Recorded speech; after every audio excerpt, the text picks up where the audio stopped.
present Chicago White Sox baseball on Comcast Sportsnet, part of the NBC Sports Group.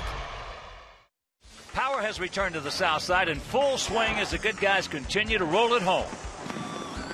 The Sox find themselves on top of the AL Central once again as the race heats up for the second half stretch.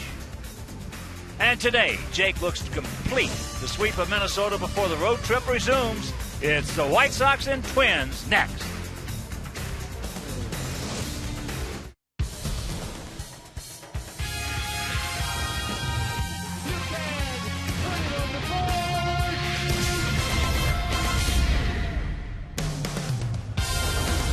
We are coming to you from the city beautiful Chicago, Illinois, where this afternoon Comcast Sportsnet presents White Sox baseball. It's Paul Konerko, Adam Dunn, Alex Rios and the Sox as they get set to butt heads with Joe Mauer and Ron Gardenhire's Minnesota Twins. Hi, everybody, and welcome. I'm Ken Harrelson with Steve Stone as we get set to bring you the finale of this three-game set in the finale of this brief three-game homestand.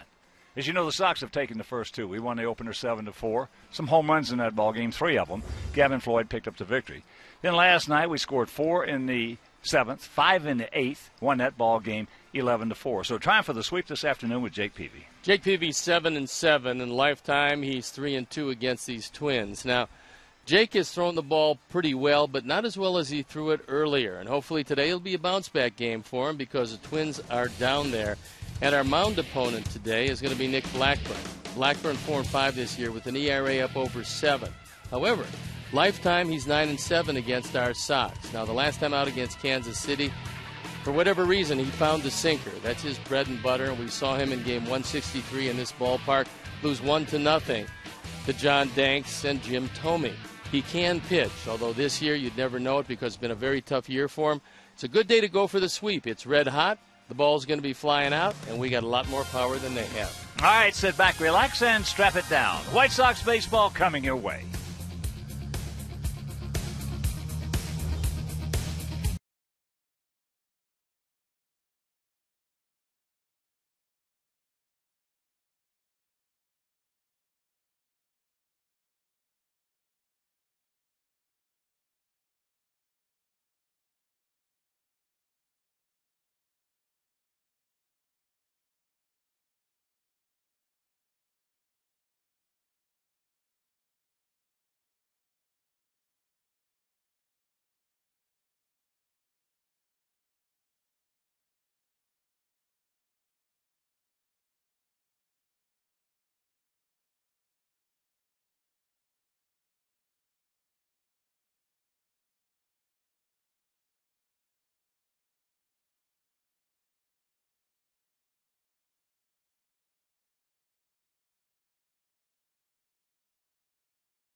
well-attended series, and the Sox going for the sweep today behind Jake Peavy. Time now for the Miller Time starting Twins lineup under Ron Gardner. DENARD Span leading off, and it's Revere, Mauer, Willingham the DH, and he's been hot. Morneau, DOUMIT, Dozier, CASILLA, and CARROLL at third, hitting ninth. The defense, and now the lineup behind Jake, left to right, VICIEDO, Diaz, and Rios. In the infield, YOUKILIS, RAMIREZ, Beckham, and DUNN. Tyler Flowers gets a nod behind the plate. AJ is having some oblique problems. And our Lexus Pursuing Perfection starting pitcher is Jake Peavy, looking for win number 8. His ERA is still very good at 3.22. Only 113 hits and 134 innings.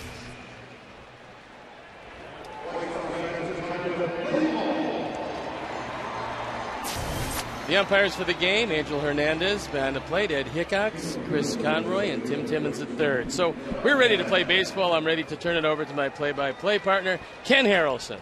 Hi, Steve. Thank you. And once again, good afternoon, everyone, and welcome to White Sox baseball right here over Comcast Sportsnet. So I hope you could join us for the finale of this brief 3-game homestand. DENARD Span gets set to lead it off against our 31-year-old right-hander, Jake Peavy. Span hitting at .282, 3 homers. He's driven in 30, 5 for 9 in this series. And he's an important guy to keep off the base paths. And the first pitch of the ball game is taken low and away. You have to watch the bunt from Span, and where YOUKILIS is playing, you would think that if he did bunt, it'd be a drag bunt because Adam is back a couple steps at first. And what new? He's something against us. So the leadoff double. There's a very good chance before the trading deadline that DENARD Span will be traded. He's got some value. He's got a very manageable contract, and you control him for another 3 years. So he leads off this one with a broken bat double just over Adams' head, just inside the line. And not a particularly good way to start it. Well, it doesn't make any difference how he's swinging the bat. When he plays us, he swings it very well. Everything he touches almost falls in for a base hit. So here's Revere. He's got a job to do. He's hitting his .311, no homers, 15 knocked in. Takes first pitch strike. Revere 1 for 3 in the opening game. 4 for 9 lifetime off Jake. Twins come in hitting at .262 as a club with a 4.97 ERA.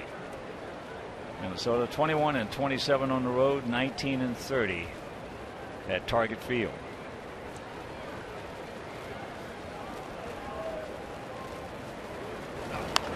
It's out of play, and very quickly nothing into it.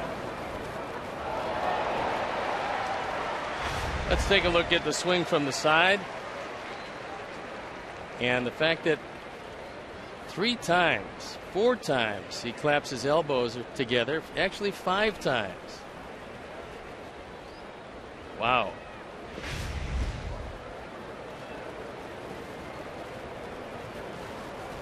Mauer on deck and the 0-2 pitch.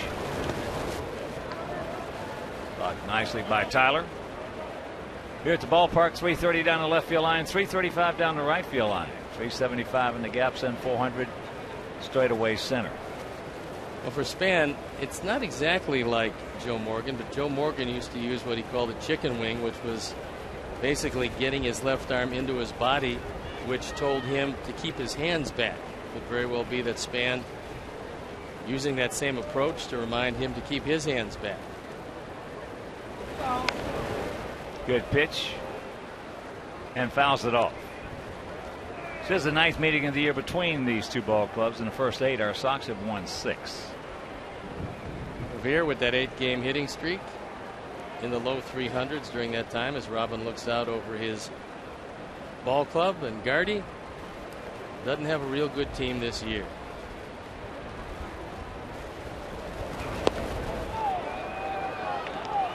Two and two the count.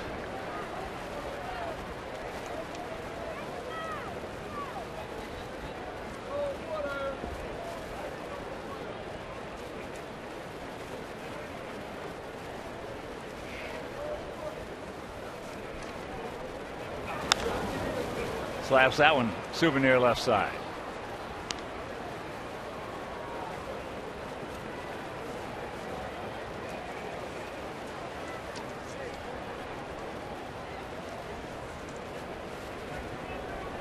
Outfield playing Revere is an off-field hitter. When you get to a 2-2 count, although you'd still like to pull it to the right side, you pretty much want to make some contact.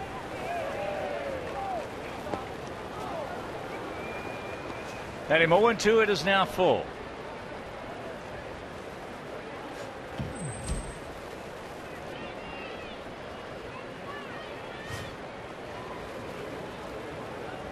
Gap out there in right center.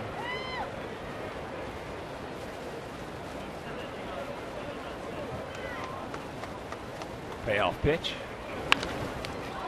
That's knocked down by his pitching hand. It would be a base hit. Usually not a great move on the part of the pitcher, especially if you know where your shortstop is setting up. And they're going to check Jake's hand now. And the reason why it's not a good play is odds are overwhelming it's not going to stick in your hand. And if it doesn't stick in your hand and you've got Revere going down the line, you got no chance to get him. Plus, on the play, Span moves to third. So now Hermie goes out there. He wants to talk with Jake to see if there's any pain, any swelling, or if he'd like to throw a couple of pitches, see if he can get the feeling back in that hand. But that's a reflex. Some pitchers do it a little better than others. Jake wants to make every play possible, and that's why he reached up there with the bare hand. Well, he's got some definite B's in those fingers.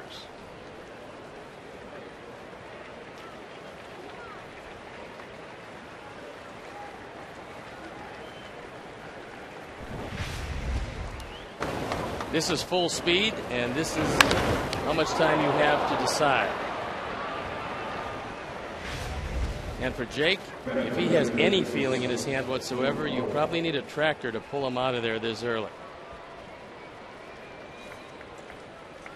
One of John Deere's finest. He's one of those guys that you ask him how he feels, he'll tell you he's great and he wants to go back out there. It doesn't matter how many pitches he's thrown. So here's Maurer hitting at .331, 6 homers, 45 knocked in. Maurer 2 for 7 in the series. Lifetime against Jake 5 for 17. And he takes ball 1.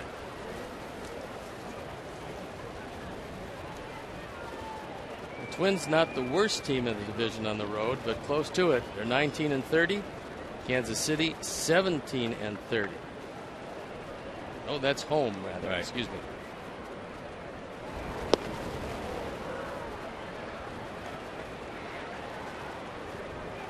Two another count. Menard's pitch tracks. That one just barely dipped out of the zone. Runners at the corners, nobody out. Top of the first if you're just tuning in, and Maurer in the catbird seat already.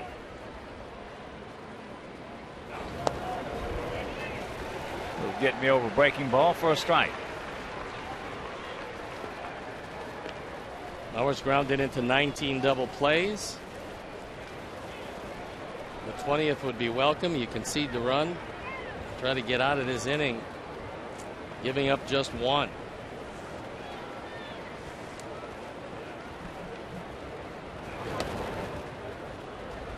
And the count's 3-1.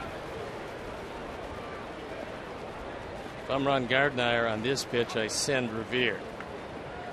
21 out of 26 in stolen bases. And you try to stay out of the double play.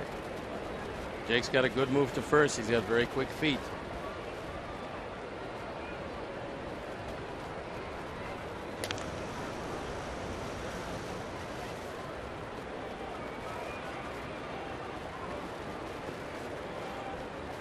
Twins come in at 40 and 57. 17 under.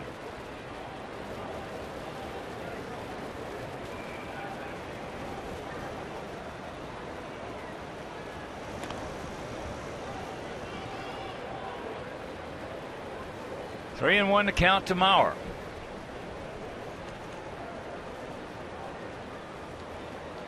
.92 degrees as we speak. It's supposed to hit 101 today. There he goes.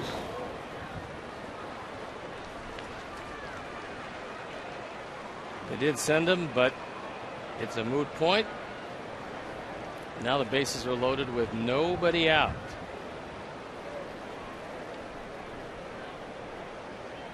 And here's Willingham.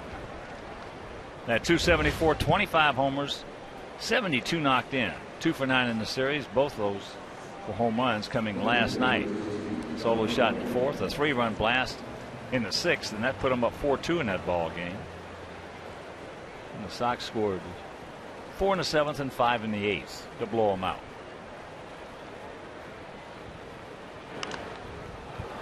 High pop up. And Alex, no, can't get there.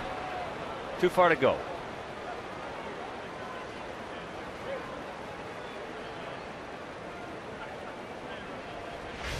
No chance for Gordon where he was playing, and Alex had the only shot, but that was a real long run. He's playing so deep, respecting the power of Willingham. That's a pretty big number. 2 first-inning runs in 19 starts. Very much in jeopardy here.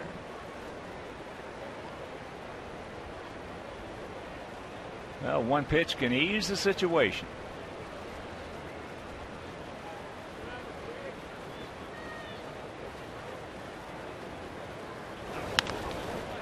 And there it is. Rack him up. So Span scores. 1 out. Revere at third. Check that, 2 out on the double play. Willingham grounded into 2 double plays in the opening game of the series, and this is a relatively easy 5-4-3. And again, get out of this first inning with just 1 run and consider it a very successful one, because it's going to be a lively ballpark today. That'll bring up Morneau, hitting at 253, 11 homers and 40 knocked in.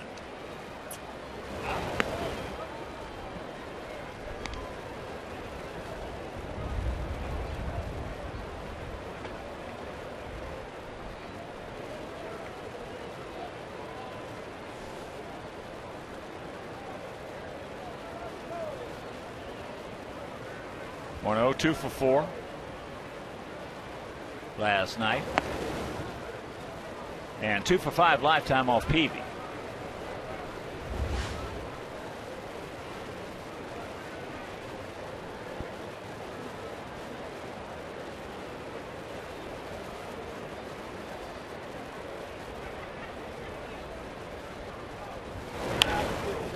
That's out and around and hooks it foul.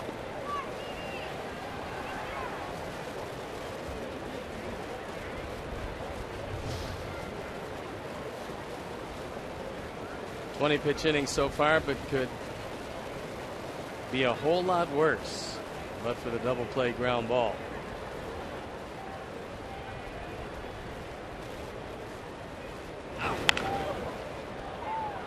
And that's a fair ball. Good play by Adam Dunn. Mercy. Yes, it was. That saves a run on a beautiful play by Dunn. And after a half inning play, it's the Twins won, and the good guy is coming to bat. Man.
with Robin Ventura lining him up this way.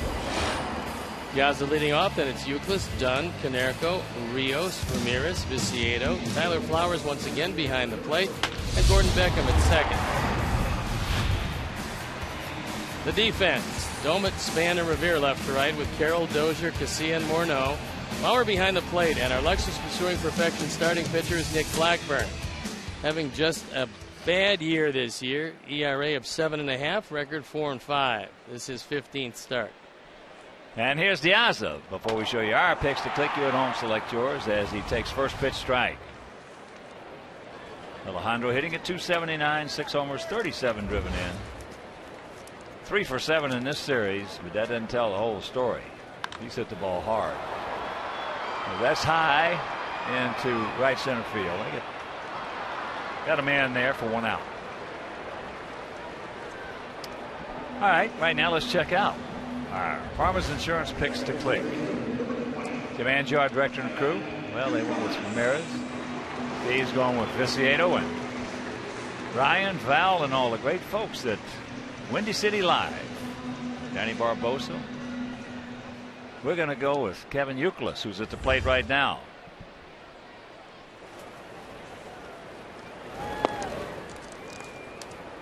They brought about 70 or 80 White Sox fans to the game today from their show this morning.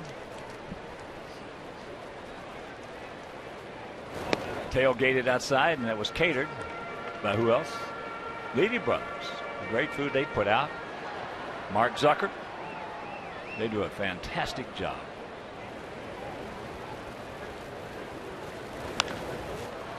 That's Souvenir right side. 1-2 the count. Outfield playing you just a touch toward right center field. Everybody else in the infield is very much straight away.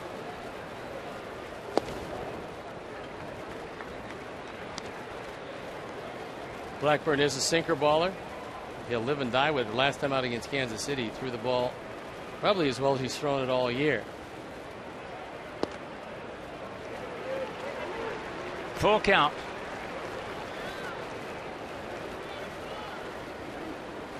That was a performance last time against the Royals. 7 hits and 6 2/3, just 1 earned run, no walks. Chops that one foul.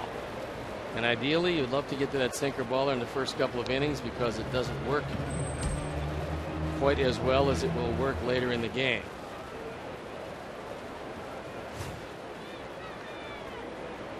Once again, the payoff. And that's popped up. Span.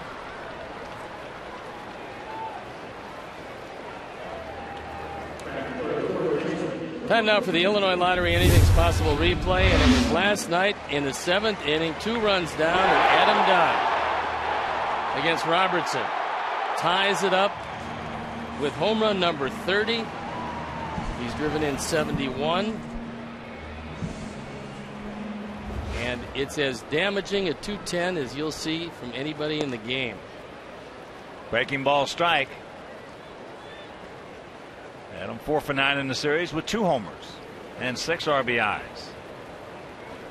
Lifetime against Blackburn, he's 2 for 11, and both those hits left the premises. This should be a good matchup as far as Adam is concerned, because he loves the ball down, and Blackburn normally keeps the ball down. Could not check it, up in the count 0-2.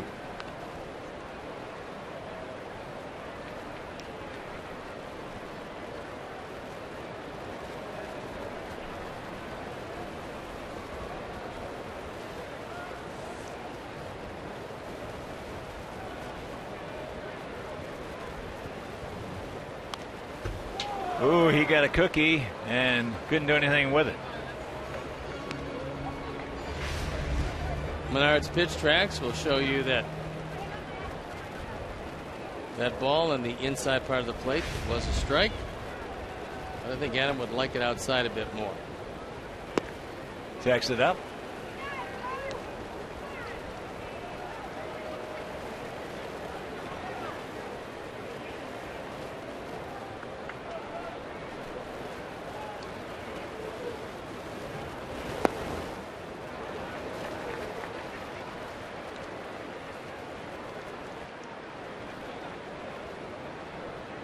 Last 3 games, big production out of the big man.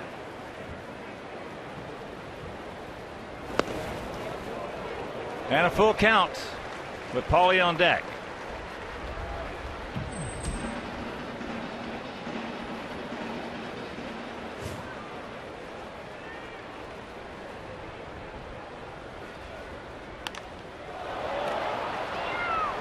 So Span is going to tie the record. And that'll retire the side. After 1, it is 1-0 Twinkies.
Later in the game, brought to you by Miller Lite.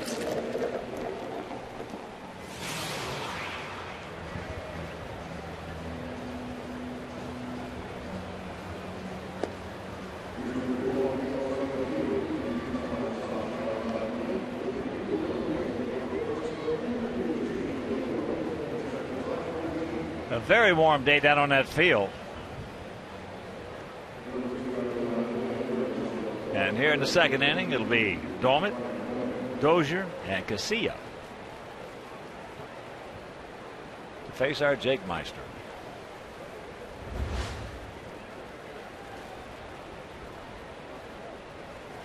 Some other games going on. Bottom of the 7th, and Pittsburgh Pirates leading the Cubs 3-2. Top of the 6th in Miami, 6-1 Atlanta.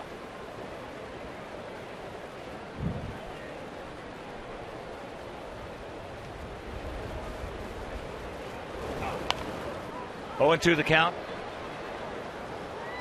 Atlanta announced today that they are moving on as far as the pursuit of Ryan Dempster, so they will check other avenues.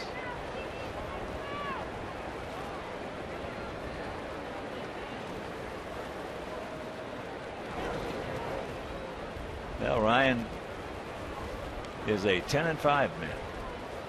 He said he has the hammer, and as long as he has the hammer, he will make a decision as to where he wants to go, if he wants to go anywhere. That's more power to it. I mean, he earned the right to do that. The 1-2. Pops it up left side. ALEXEI. And it's out number 1. Now on the other side of that page, when a club gives a guy a no trade contract, I'll tell you, you've got to be silly to give somebody a no trade clause in their contract, unless that's just like handing him millions of dollars if he's a good player. And I think limited no trade has a place. Sometimes you have to do that by limited. Give me 6 teams you don't want to go to, and then the whole rest of the world, baseball world, I can trade you. But a blanket no trade, which is something that our friends on the north side were very familiar with under their last GM, really ties your hands. The 0-1. It's right back underneath us. Dozier hitting at 235. 2 for 8 in this series and 1 for 3 lifetime off Jake.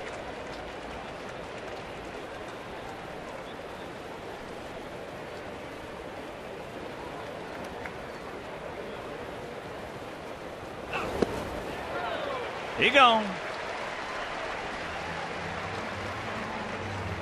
There's been a very busy day today. Cole Hamels, 6 years, $144 million, taking him off the trade market. The Dodgers acquire Hanley Ramirez from the Marlins, along with Randy Choate, that for 2 minor league pitchers. Alex Rodriguez out from 6 to 8 weeks with a fracture in his left hand. He was hit by Felix Hernandez last night. And Wandy Rodriguez acquired by Pittsburgh. Probably like to have some hitting also to go with what they already believe is a quality pitching staff. 1-0 the count to Alexei Casillas, switch hitter. 225, no homers, 16 knocked in. 1-1 the count. Cole Hamels, $24 million a year for 6 years. How about that? Pretty nice contract. We'll pay for your golf balls near greens fees. And if you want to buy a golf club, I mean, or two. the entire. No, I'm talking about the entire club. Or two. Right now, you could probably get a bargain on country clubs around the country. Yeah, there are a lot of them. Got a buddy who's in that business. Matt McEntee, Green Golf Properties. There's some good buys out there. And they run them real well, by the way. Yes, they do. Full count. You see, as another guy, you want to make him hit his way on because he is, along with a few others on this team, one of their premier base stealers.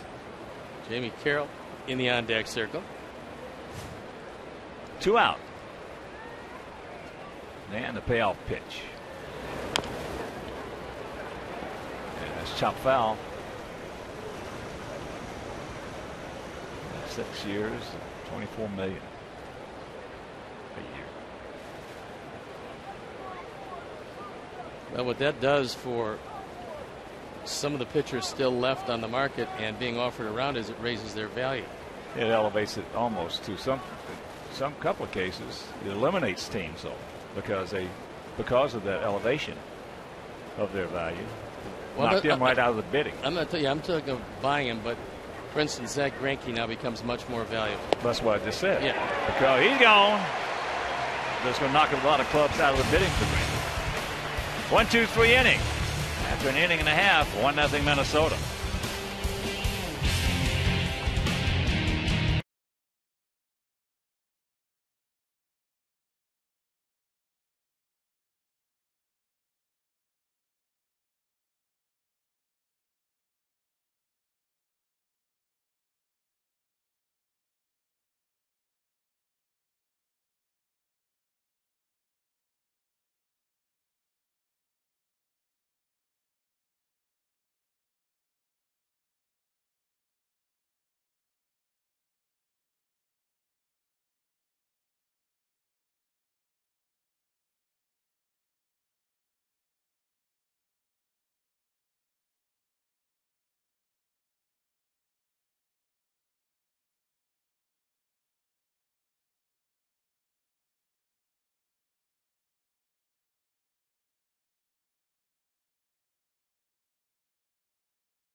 Presented Best Actor, Best Director, and Best Supporting Actor awards to Gordon Beckham for his role as Jake Peavy in Take Jake, The Campaign.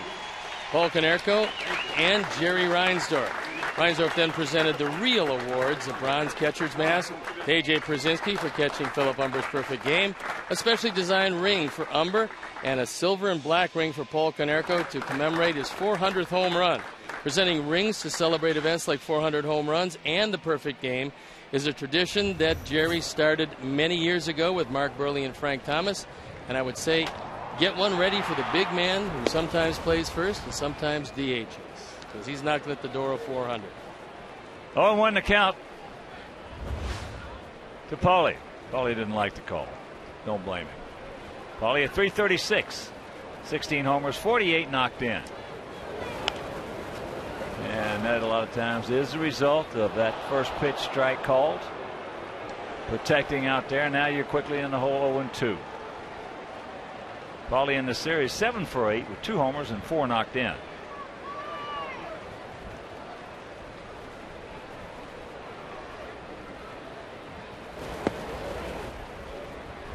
Not many owners are going to do things like that. No. And that's what separates Jerry from just about every other owner. Well, it's hard. I think Paulie can't believe the calls by Angel Hernandez in that particular at bat. Because if you want to take a look at the chart, our Menard's pitch tracks, you'll see terrible. that there wasn't one pitch in the zone. It's terrible. You take a look at where 4 appears after 1, 2, and 3. And if Mauer thought it was a strike, he wouldn't have yanked it back down into the strike zone. That's just brutal. That's all it is.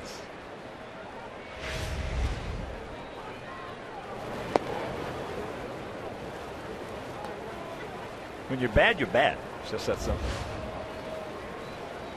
0-1 to count to Rios.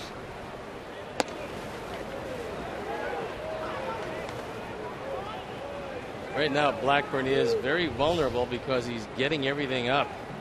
For him, that's usually the danger zone. He had given up 15 home runs in now 71 innings. That's an astonishingly high total.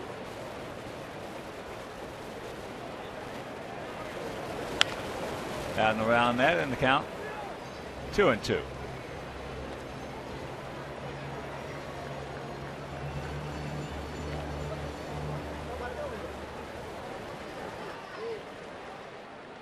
It's the 98th game of the season.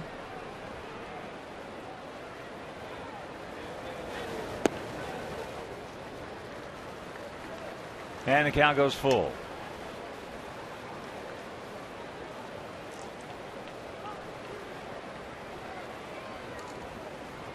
I don't blame you, Paulie, buddy. That's brutal. Well, you guys got a piece of that. He still can't believe that essentially the bat was taken out of his hand. Paul's got a good eye, and if he usually gets rung up, you don't hear much from him. But he is still a little aggravated.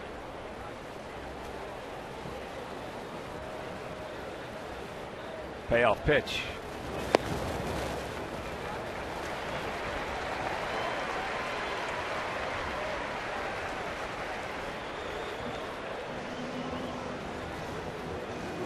So here's Alexei at 265, 3 homers, 46 knocked in.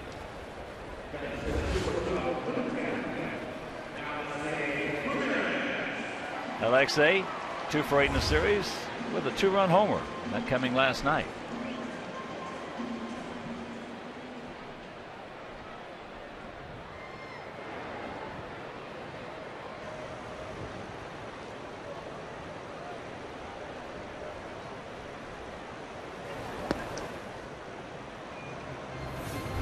This home run just his 3rd of the year. Gets a low fastball, takes it out of the ballpark. It's coming in the 8th inning. A big 5-run 8th inning, and he was a big part of it.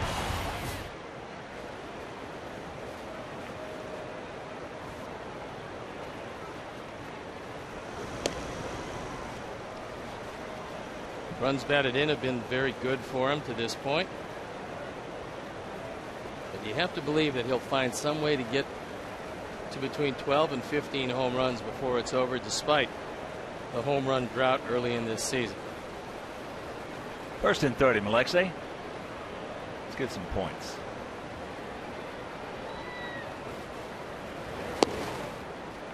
One and 1 to count.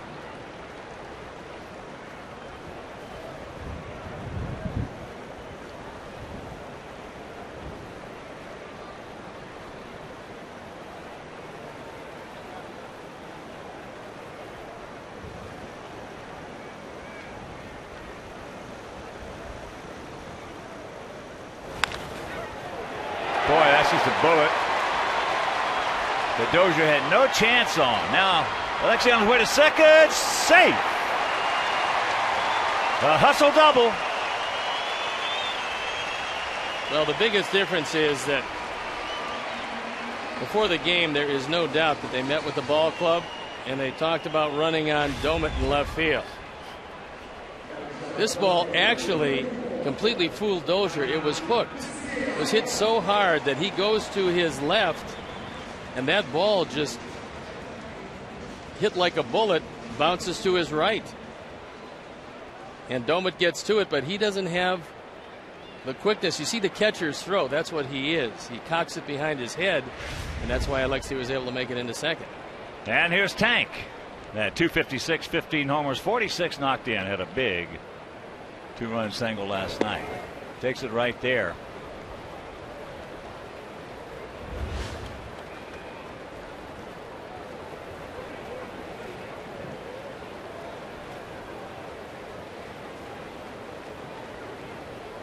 Gap out there in left center.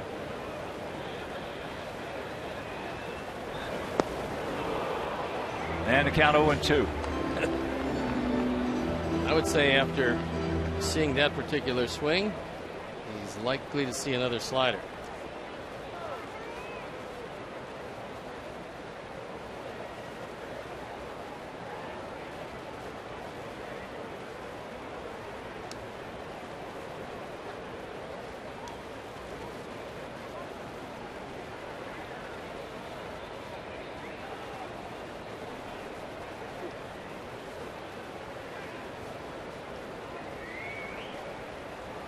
Now they want to get together, and while they do, Sox fans, break out your Elvis jumpsuits and glasses, because Friday, August 3rd, well, that's Elvis night. Also, fireworks night presented by Frito-Lay. For the purchase tickets by visiting whitesox.com or calling 866-SOX-GAME. That's Elvis night, Friday, August 3rd. A warm day, an ice cream sandwich, and a ball game. You can't beat it.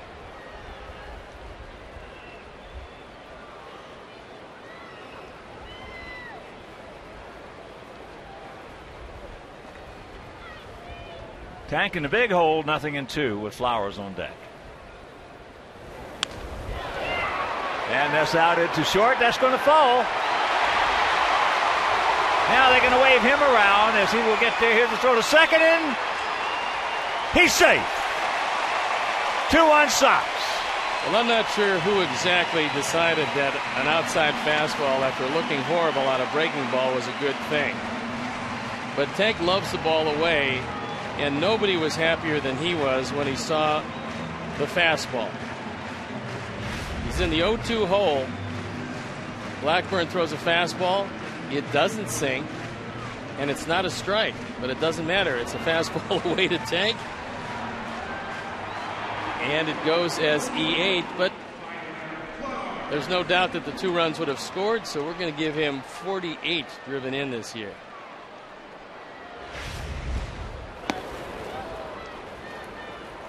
Don't stop now, boys. Come on, Tyler. Tyler had some good at-bats last night.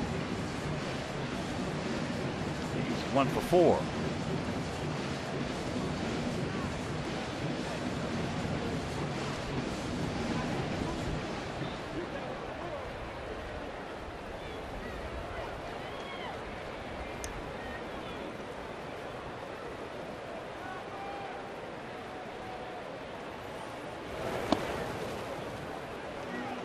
One and one to count.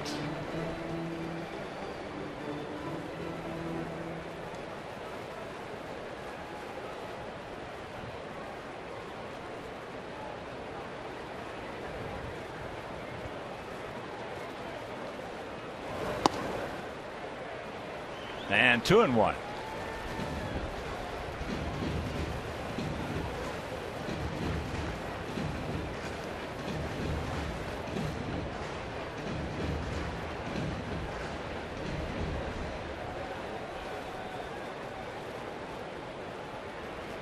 Big gap out there in left center.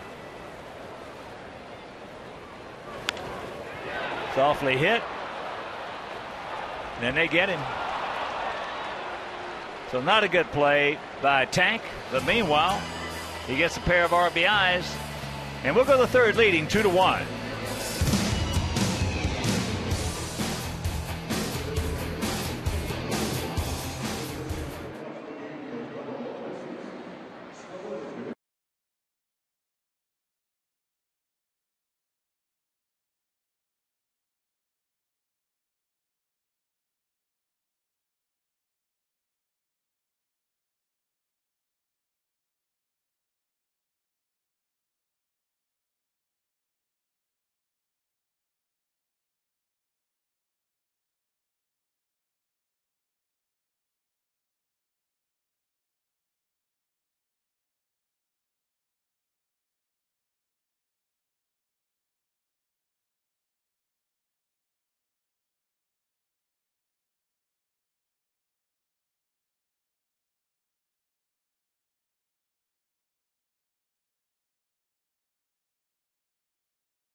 And it is who's the only player to win batting titles in his first 2 seasons. You think about that one? You'll probably think that the answer is obvious. We assure you it's not. And we'll get back to you a little later in the game with the answer. Sox with a 2-1 lead. 2 RBI single. Out of the tank. And here's Jamie Carroll. Just turning in, Jake had the bases loaded in the first inning. Nobody out. Got out of it with just giving up the 1 run. Big double play ball. He threw to Josh Willingham.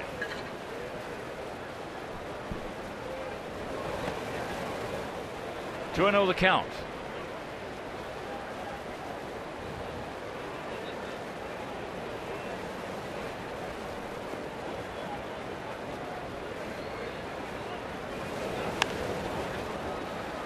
And want to send out a big White Sox shout out and happy 91st birthday tomorrow to Blanche Kelly, mother of our bullpen security guard, Tom, TK. Happy birthday, honey. And many more.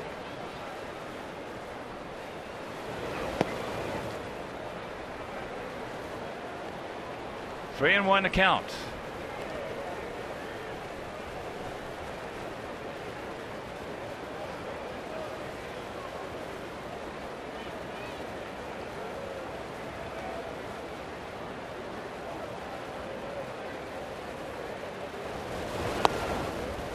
It's full.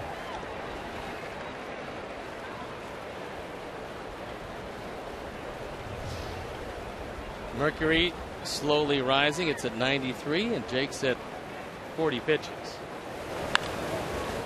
High in the left field. That's a can of corn. 1 out.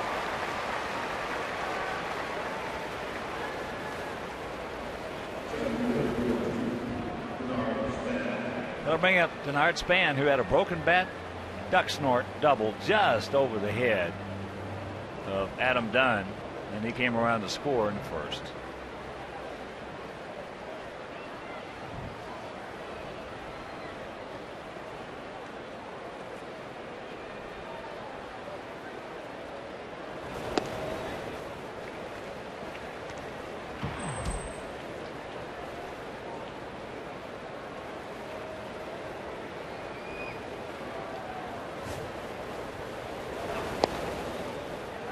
Oh, and 2.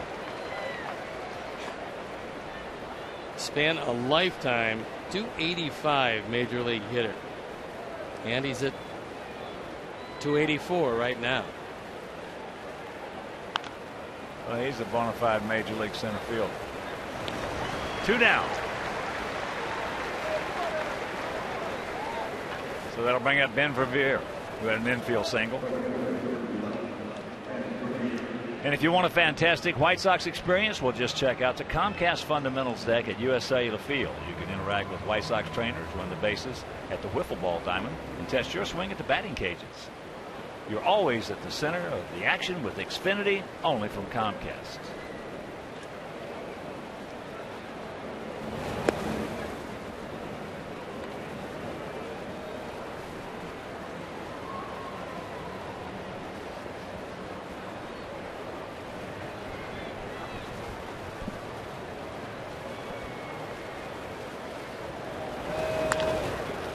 Gordon's going to get him, so nice, easy.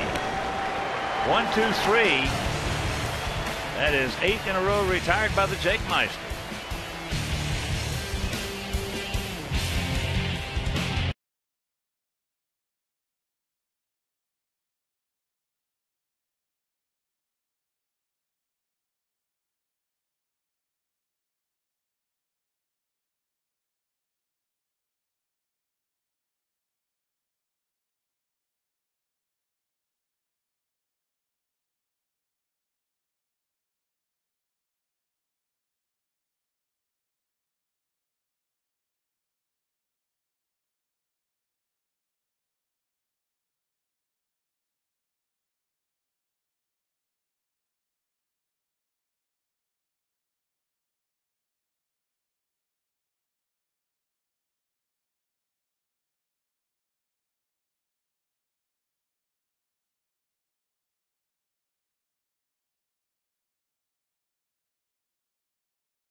Chicago Bears training camp reports on Sportsnet Central. Kip Lewis and John Moon Mullet bring you exclusive interviews, the latest roster moves, and more from Bears camp in Bourbonnais. Bears training camp reports every night on Sportsnet Central, only on Comcast Sportsnet.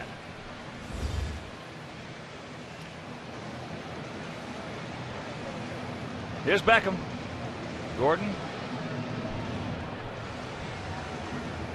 hitting at 229, 9 homers, 38 driven in. He's been in a funk lately, but he's going to come out of it today because today is Sully's birthday. She's 39 years old today. Sully is mom. And there's a base hit for Sully. Yes.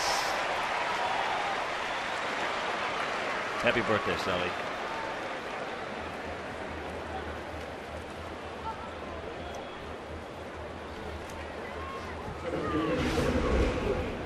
Gordon, who spent last night popping everything up, gets a sinker, takes it right back through the middle, right by Dozier, and a good way to start the third.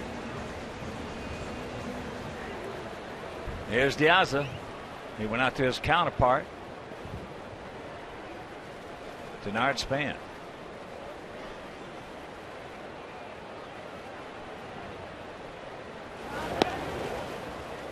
Takes ball one.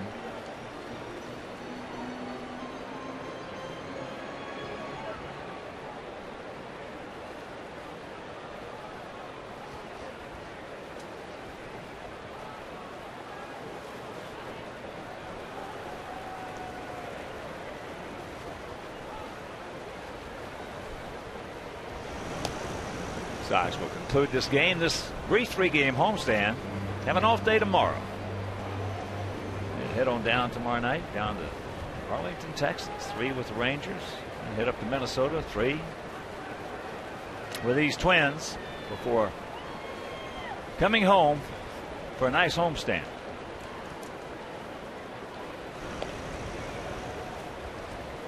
Starting Friday the 3rd, we'll have 3 with the Angels. Then Kansas City for 3. Then the red-hot Oakland A's come to town for 3. So a 9-game homestand starting Friday, August 3rd.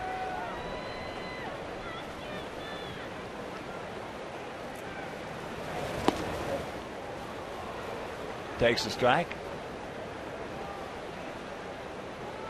1-1 to count. The Uke on deck.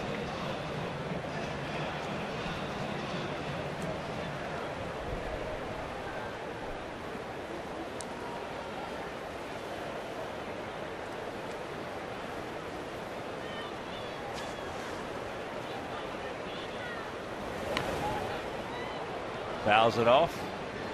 And the count 1-2. Pretty good idea, but couldn't get it on the grass. And Sox fans, join us on Friday, August 10th at 7:10 p.m. as our Sox take on the Oakland A's for Country Music Night and fireworks presented by the good folks at Pepsi. So purchase tickets by visiting WhiteSox.com or calling 866-SOX-GAME. That is Friday, August 10th, 7:10. Sox A's Country Music Night, fireworks presented by Pepsi.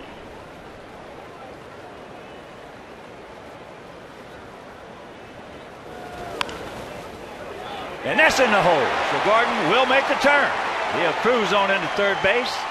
Runners at the corners, nobody out.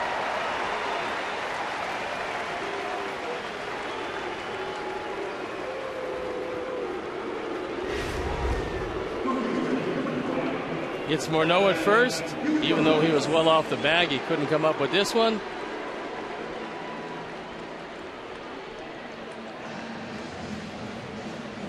And it skips into right field. So Blackburn in a jam. Uke, he's 0 for 1. He also went out to span in center. So good speed at first. He's 18 for 26 in stolen bases.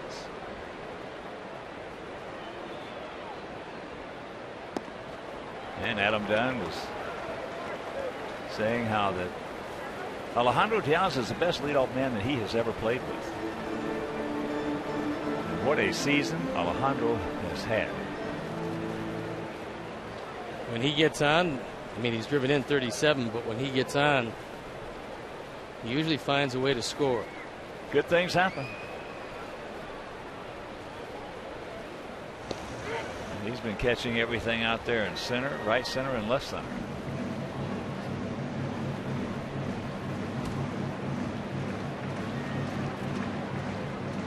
Uke now 8 for 21 lifetime off Blackburn.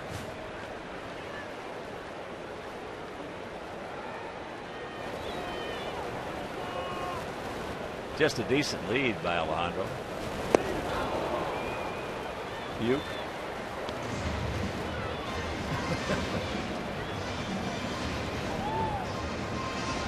$21 to count.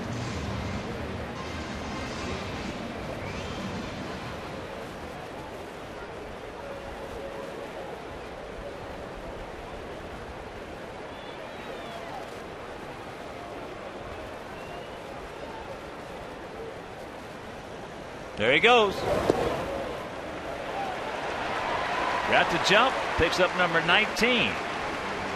Also picked a good pitch to run because it was yet another breaking ball. It was down, and Mauer wanted to take a look at third to see what Beckham was doing, knowing he had no chance at all to get Diaz.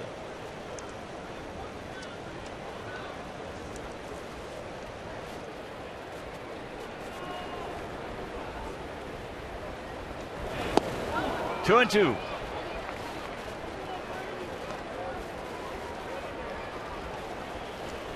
Make that 18 stolen bases for Diaz.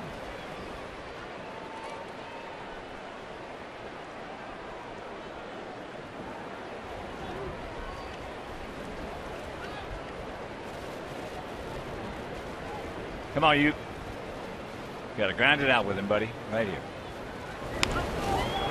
And there's a little looper. And that's going to fall. So here comes Beckham.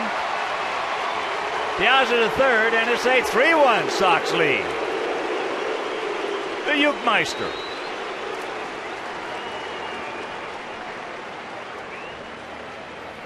RBI number 34. And when a sinker baller gets the ball up, usually bad things happen, and it's not only home runs, but it's little bloopers. That even with the speed of Ben Revere, there was no way he could get to it. So now Kevin, in a White Sox uniform, has driven in 20 runs in 25 games.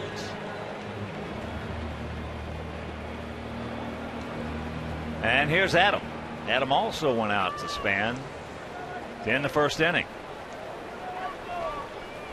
Paulie on deck.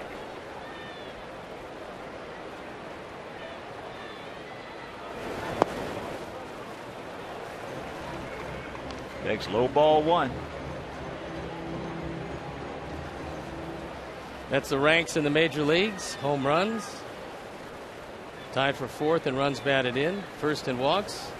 And first, of course, in strikeouts, where he will be ensconced this year. But we don't mind that. That's high into left field and fairly deep. And no play.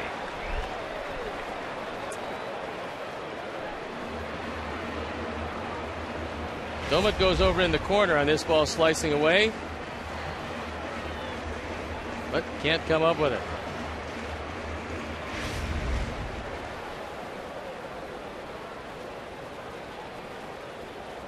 One and one to count to Biggin.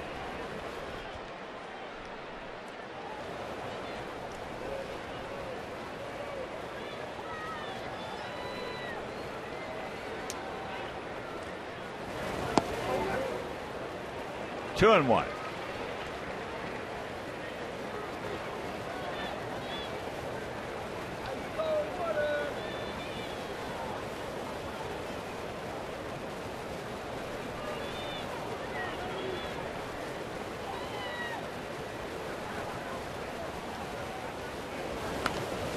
A little shank, and that is caught by Carroll.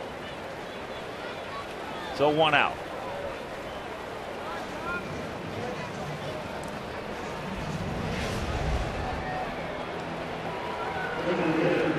That little slider on the inside part of the plate. And Adam can't get enough of the bat on it and can't drive home the run. So here's Paulie. Don't even want to talk about what happened to him last at bat.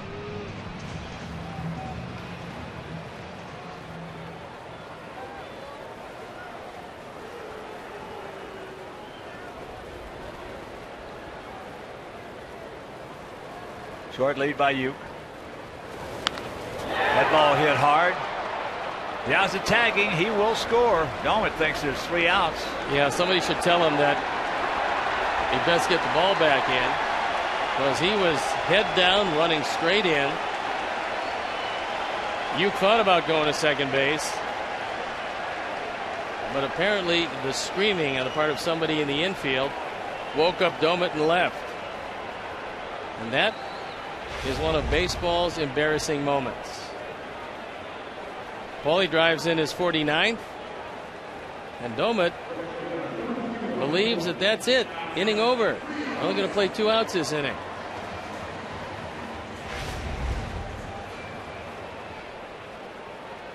So here is Alex, who walked and scored last inning. Is a 4-1 Sox lead.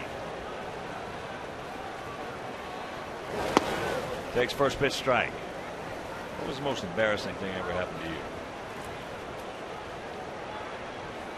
Well, let's stick with the field. Let's start there.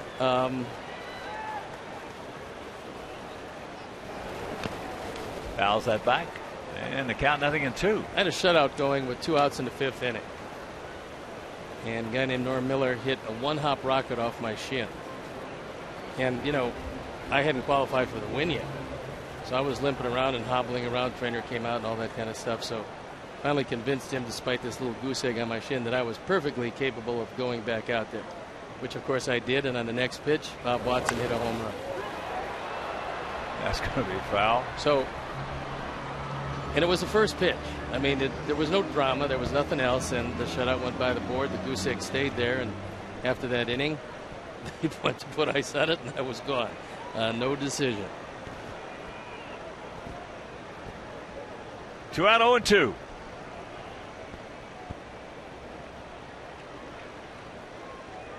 Rios, 8 for 24 lifetime against Blackburn. Couple of homers. 3 knocked in. That's broken bat, it sounded like. How about you on the field? What happened there? I made 3 errors in 1 inning. I was 20 years old against the Yankees down in Fort Lauderdale. I was playing first base. Oh, so at what position? First base? I made 3 errors of commission and 1 error of omission. Joe DiMaggio was sitting over in the side there with Yogi Berra. Bobby Richardson hit a shot, right-handed hitter, skipped on the grass and hit me in the left shoulder. Joe Pepitone hit a rocket, hit me 1 hop in the knee. So, were you wearing a glove that day? And then I think it was Maris who hit another shot down to first base that by this time I was a little suffering post-traumatic syndrome. A little unhappy. I booted that one. And then 2 plays later, there was a ball hit down the third base line. Ed Charles was the third baseman, and he made an unbelievable play, almost like Dunn did. And I was so caught up in watching him, I forgot to cover first. He gets up and throws a strike right over the bag. DiMaggio looks at me and yells, "Hawk, you got him right where you want him." Pops it up. And that'll retire the side, but we come up with 2 more. We'll go to the 4th inning. 4-1, White Sox.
Is brought to you by the new Doritos Locos Tacos from Taco Bell.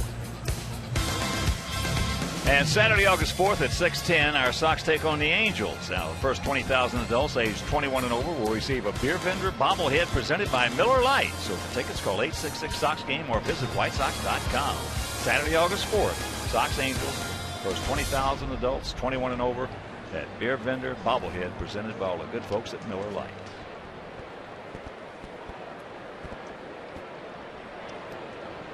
4-1 Sox.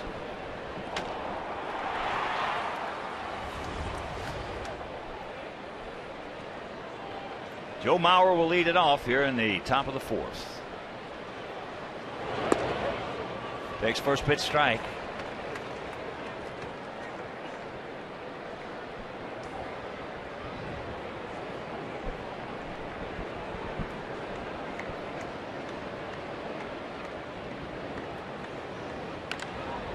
And there's a little shank. Tanks. Drops the ball. That'll be his first error of the season.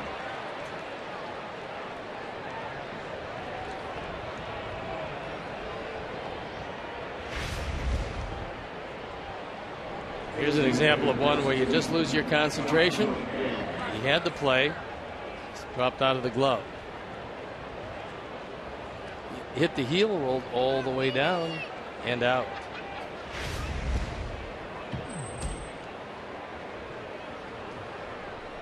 Here's Willingham. Came up with the bases loaded, nobody out in the first inning, hit into a 5-4-3 double play. Takes a strike.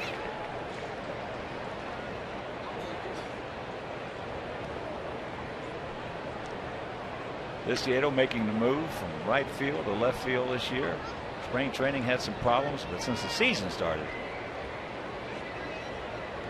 he has really made that transition. As I mentioned, that's his first error of the year, and he has made some outstanding plays out there. He also has what very few left-handers have, and that is just an exceptional arm. He might have the best arm of any left fielder in this league. Now, Alex Gordon might be close, but Tank, his arm is as strong as anybody's and stronger than just about everybody.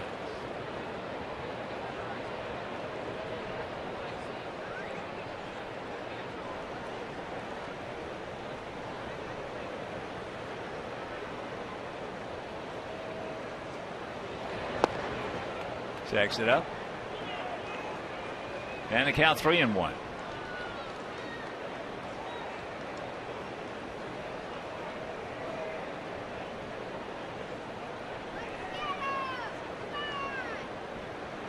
Jake will have to be careful with this one because their lone home run hitter is thinking about only that. So that error leads to a very dangerous start to the top of the fourth.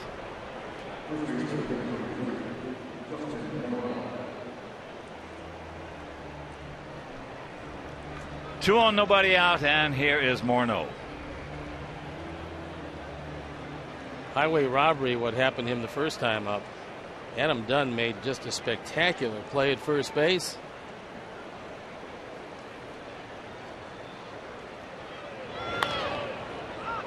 Pulls off that one and fouls it left side. Souvenir.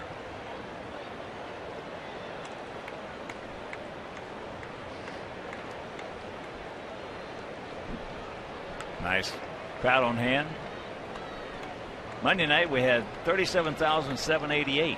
Last night we had 34,715. I imagine there's around 30,000 this afternoon. That is fouled back, and that will not be playable.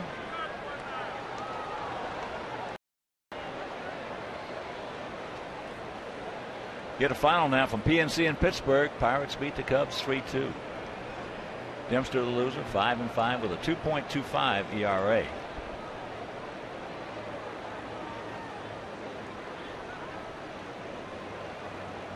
So that outing will not diminish his value.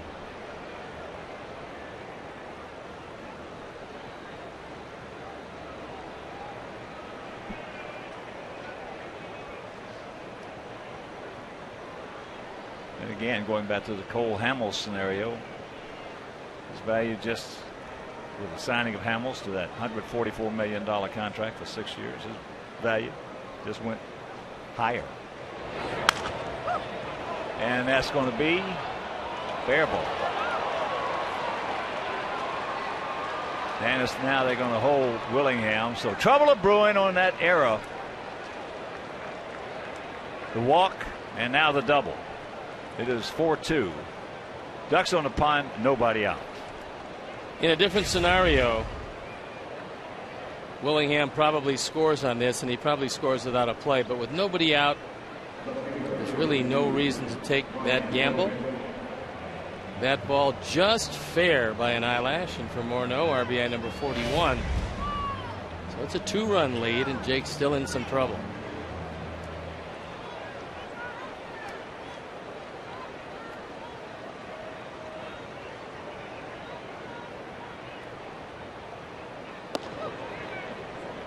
DOUMIT popped up to ALEXEI.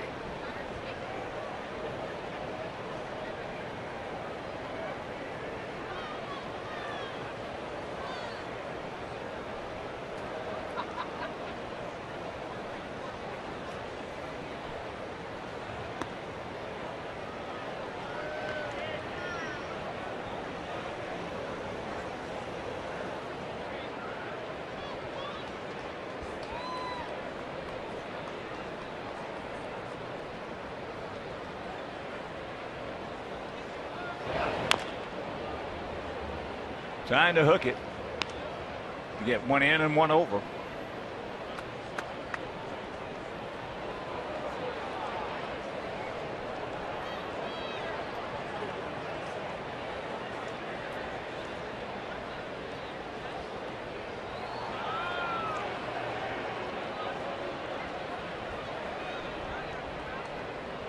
Two one pitch. Took a little something off that breaking ball and had DOUMIT well out in front of it. Robin is going to concede the run on a ground ball in the infield to stay out of the big inning.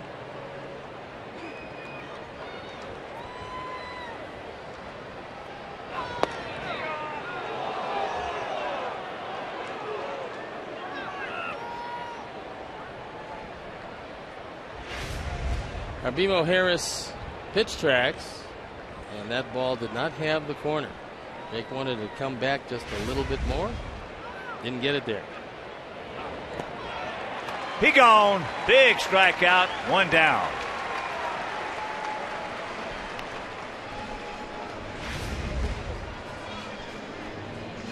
Same pitch. He got him on strike two. Gets him again. Nice stop by Tyler Flowers.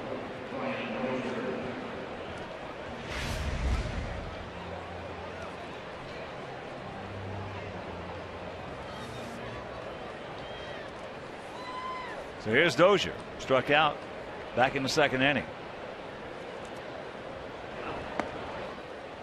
Takes strike one.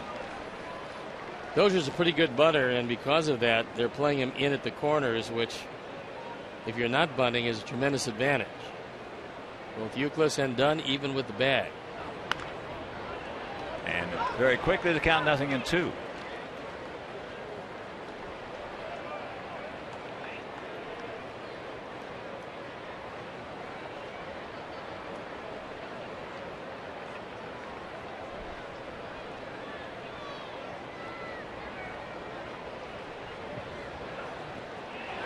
And he gone. Two down.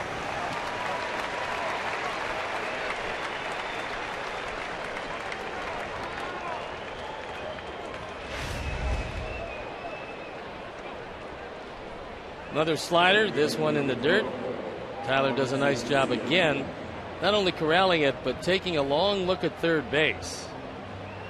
Wants to make sure that he freezes Willingham before he makes a throw to first.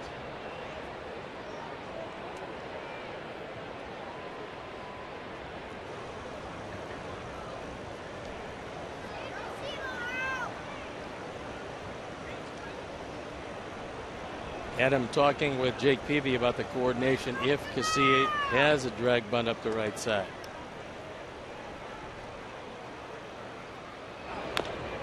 Chops it foul. Casilla called out on strikes. Jake with 2 walks and 4 strikeouts. Came into this game with 120 strikeouts and 27 walks.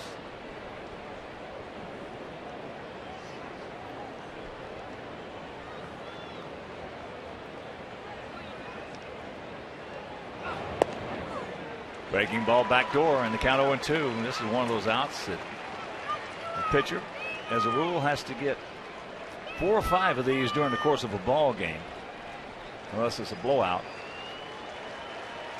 to get the win.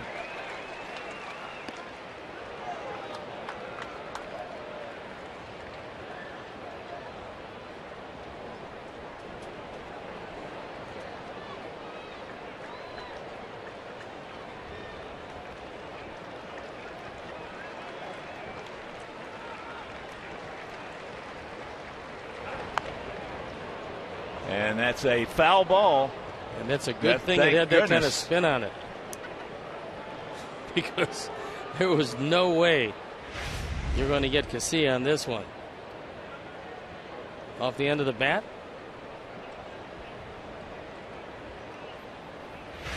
And not all that close to being fair.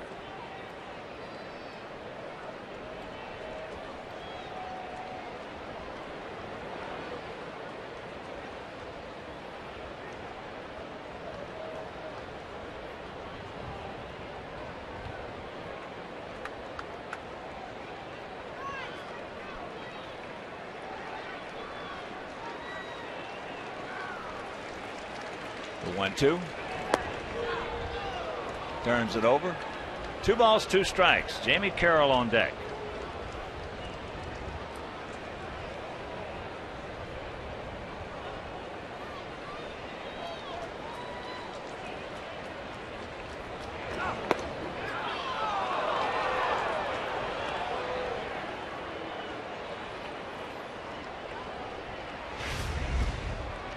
BMO Harris Bank pitch tracks, and they'll show you that that one wasn't all that close. Payoff. He goes.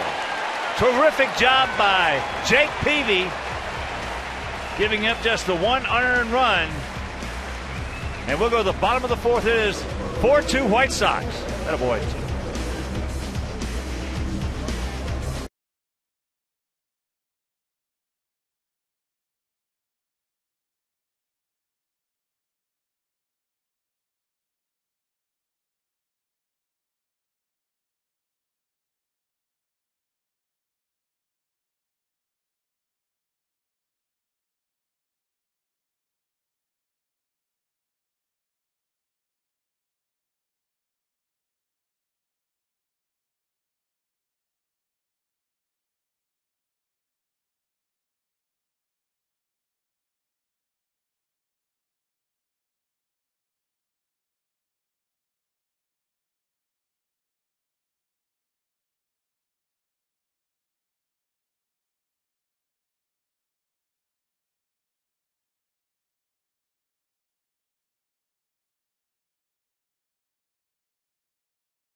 And it was, who's the only player to win batting titles in his first 2 seasons, and the answer, Tony Oliva. 1964, 1965, almost identical seasons, 323, 321. What a hitter he was. And unfortunately, his knees gave way. I'm not sure he's ever gotten his just due as one of the dominant figures of his time. Well, he's probably the greatest hitter not in the Hall of Fame. And all you got to do is ask anybody who played against him, and especially guys who pitched against him.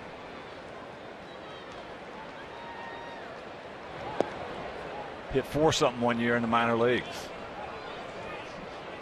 Not surprising, because watching him, knowing that there wasn't anything he couldn't hit.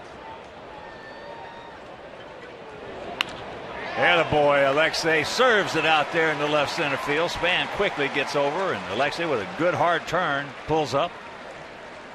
So ALEXEI now 2 for 2, a double, a single, and a run scored. That fastball down. Most of our guys don't mind it down as long as it's not really sinking. Pretty good look for a 94-degree day. Probably a little warmer in the stands, especially in the sunshine. Tank had a 2-run single in the 2nd inning. Just joining us. Sox are 2 in the second, 2 in the third. 4-6-1 for us. 2-3-1 for them.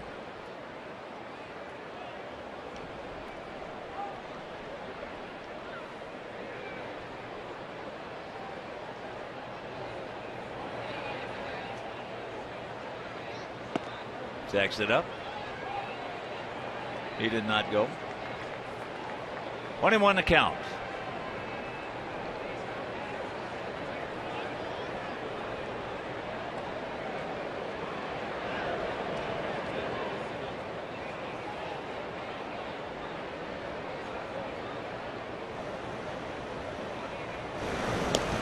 Washington beat the Mets 5-2 at City Park. Strasburg 11-4 the winner. Hefner 1-4 the loser. Strasburg 11 strikeouts in that game.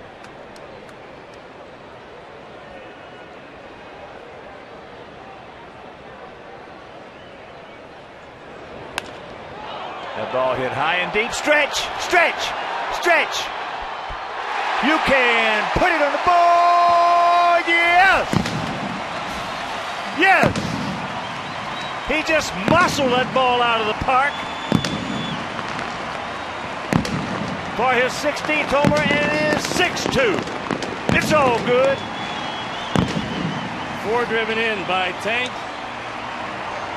He's got 50 of them with those 16 home runs.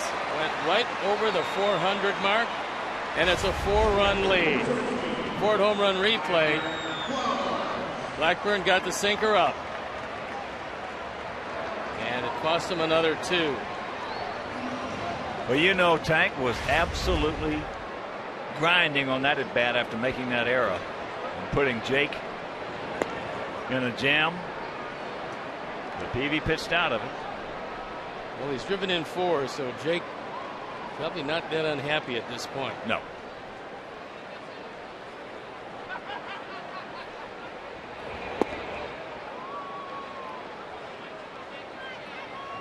Tyler hit a little soft line drive to second into a 4-6 double play.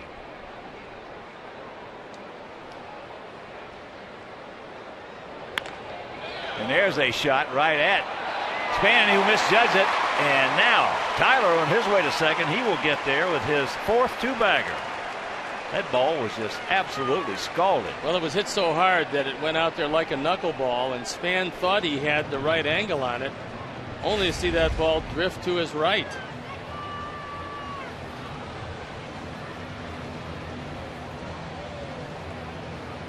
He started out, thought he'd have a chance, and the ball was by him before he had too much of a chance to react. Well, he should have known how strong Flowers is after that foul home run he hit in the target field.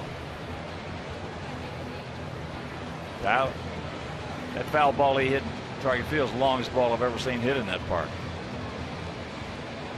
I think the most surprised people in the ballpark were the people sitting in those seats, never even dreaming that even a guy standing in the outfield with a fungo bat could get it to him. No idea they'd get a souvenir. Nope, not that day. Not in that spot. So here's Gordon. He singled and scored leading off last inning. He's got a job to do right here.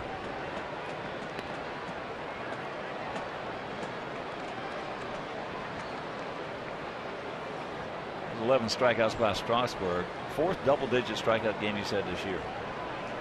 He's really feeling the effects of that Tommy John surgery, isn't he? Gordon trying to stay inside and move it to the right. Their GM, Mike Rizzo, has insisted that they're going to shut him down right after the first week of September. That club looks like they have every intention of making the postseason. And the postseason without Strasburg is going to be a whole lot more difficult for them.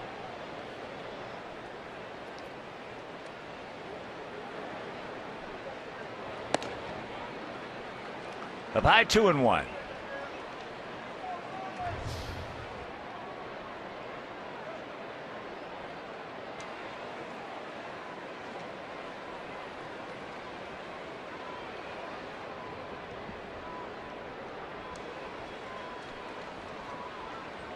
Bullpen up and going for Minnesota for the first time today. And the count 3-1. Well, Mike Rizzo has done a terrific, sensational job, really, as evidenced by his Tufts position in the National League East. But sometimes you can get a little too heavy, so to speak. Now, my feeling would be if you shut him down for a while now, let him throw just a little bit. There you go. That's into right field, so Tyler's going to tag and get back in the second. There you go. If you want to do that, that's one thing. But in September, going to the postseason, do that. They got good enough pitching to make, probably to make the playoffs. Certainly, they're going to have a great shot at it. But to lose your top guy for a month and prospective playoffs because you shut him down with no chance of him coming back, that doesn't make a great deal of sense. But he is their future, so that's one of the things that they take into consideration. So here's Diaza. He's 1 for 2. A single, stolen base, and a run scored. Well, I'm from the old school in respect. You sign a guy to pitch, let him pitch. Now, obviously, if he's coming off an injury like Strasburg, you have to be a little more careful. But guys with Tommy John surgery have a pretty good. And now Blackburn is there. So that is 2 down. Have a pretty good record of going injury free. So Escobar now comes on to pinch hit. Uke has a sprained ankle.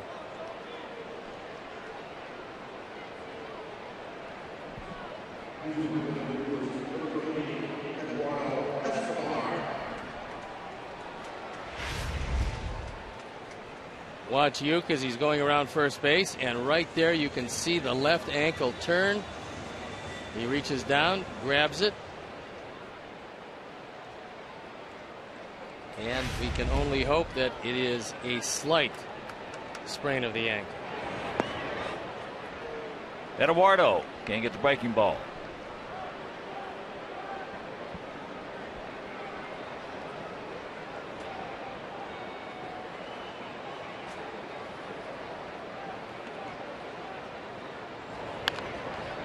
Tries to serve that one in the left field. Very quickly 0-2.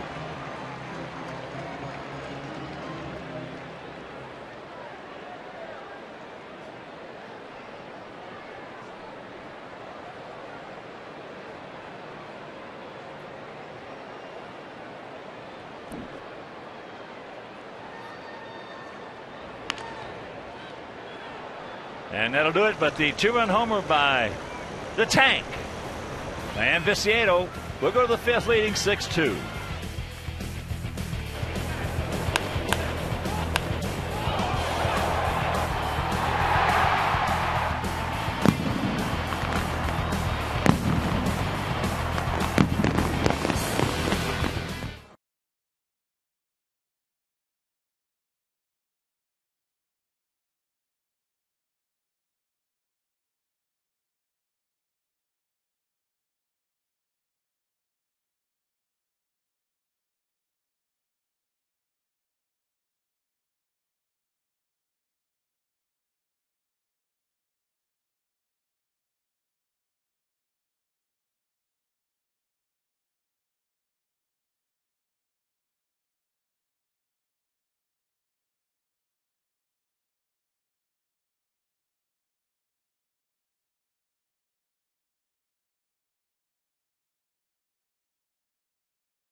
Here in Texas for a little two-step with Josh Hamilton and the AL West Rangers. Coverage begins at 6:30 with White Sox pregame live presented by Honda City. White Sox Rangers Saturday night 6:30 right here on Comcast Sportsnet, fans' best friend. Rangers lead by 5 games, and Oakland and Los Angeles in a virtual tie. Oakland winners of 6 in a row, and they're getting close out in the West. Escobar stays in the game to play third base. Hopefully that was just a little pop by Uke and nothing serious. So here's Carroll. He's 0 from 1, went out the tank in left field. Takes first pitch strike. Well, Jake knows the #1 goal for a pitcher. Once your team has scored for you, hold down the opposition. Now that your offense has some momentum, let them get back out there as quickly as possible.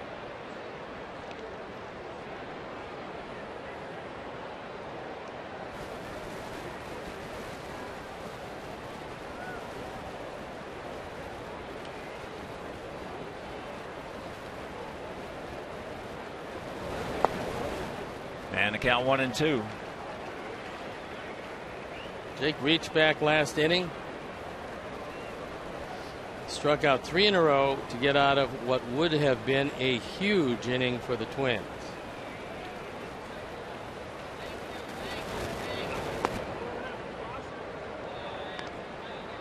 Two balls, 2 strikes. So Jake has already reached back twice. He had trouble in the first, he had trouble in the fourth.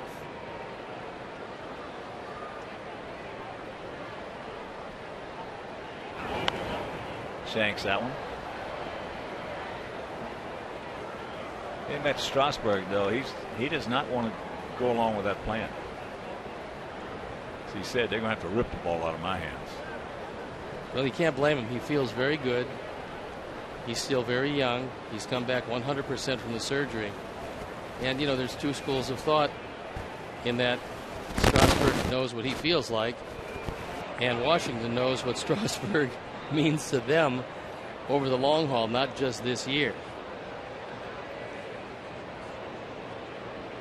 The irony of the whole situation is you're a pro prospect, high school or college pitcher, on average will pitch more innings in a week than any major league pitcher. There's no doubt. I mean, and they come in all of a sudden now they sign them to a big contract for $5, $6, $10 million. So okay, you're only going to work 5 or 6 innings. That's all you're going to pitch. Well, sometimes it gets worse than that, because sometimes they say 60 pitches regardless of how many innings you work. And then as that is taken for ball 3. And as a rule, the average velocity on a guy who's throwing 90 plus goes down 2 to 3 miles an hour after his first year of pro ball. Not surprising to me. That is popped up into right center field. 1 out. Also, we'd like to take a moment, along with Comcast Sportsnet, to take this opportunity to recognize and thank White Sox Senior Director of Park Operations, Greg Hopwood, for all his help throughout this month in the heat, keeping our broadcast crew protected from that extreme heat. Greg has been instrumental in our effort against the elements, and Greg Hopwood, yes, he does a fantastic job, and he is helpful to not just Comcast, he's helpful to everybody. I showed you a couple of guys down on the field, the cameramen. They can hardly feel the heat down there. Here's Span. Had a broken bat leadoff double and scored in the first, and then he grounded softly to Beckham in the third.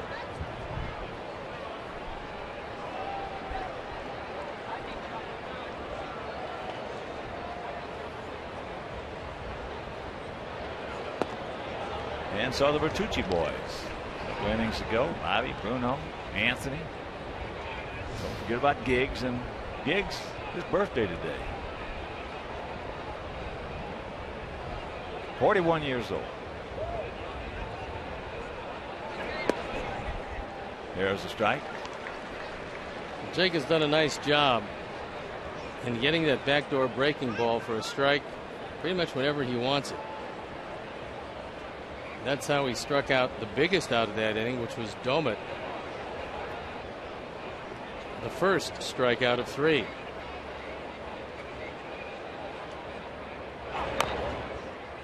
Good pitch. Ate him up inside. Now Jake hasn't had a whole lot of run support. As you can see, no runs 3 times. A run 2 times. 2 runs once. 3 runs once. And today, he's had some offensive support and probably not done yet.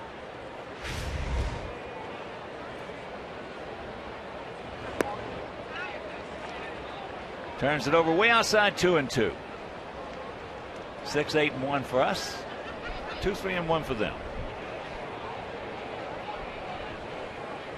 With only 1 out here, it seems that Jake is going to be assured of going over 90 pitches here through 5 innings. That's into left field. And Tank can't get it. Another one of those soft hits by, and he could be hurt this time. Tank has a tendency to dive, and he usually dives on the point of his shoulder. And we have to hope that he's okay.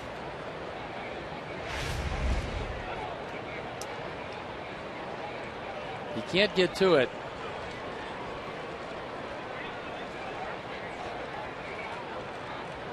And Hermie is going to come out, take a look.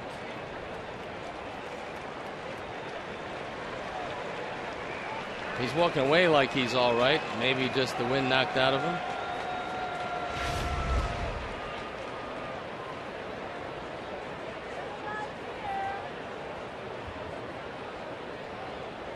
Well, that was more of a situation right there, positioning, that caused him to have to dive, because for every time where he was playing that DENARD Span will hit a ball over his head, he will hit 100 in front of it.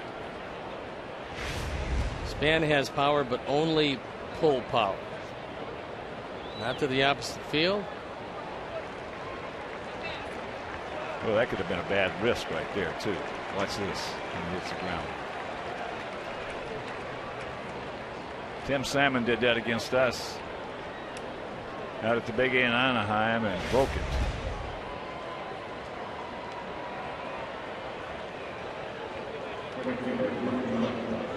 Meanwhile, Span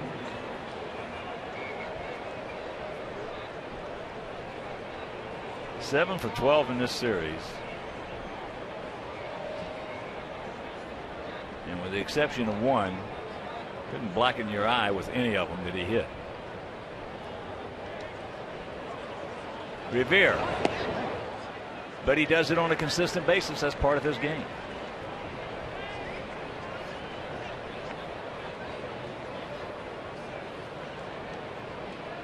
Revere had that infield single. And he also has grounded out to Becker.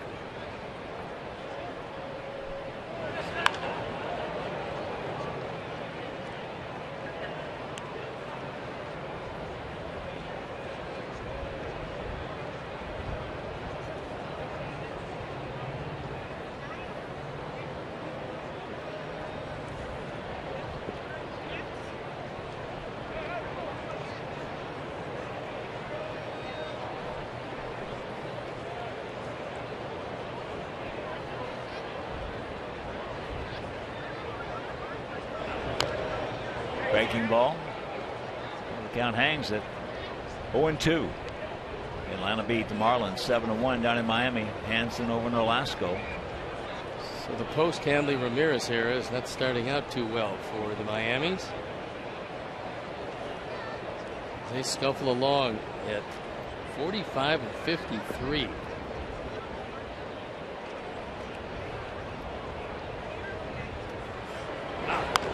So much for my choice in the National League East. I picked the Marlins.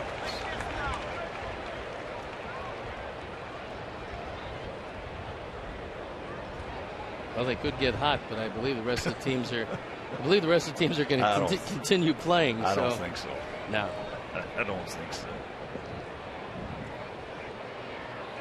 There's probably a couple more deals that they're set up to make. Jake hooks it back. Watch out. Dadgummit. 2 down.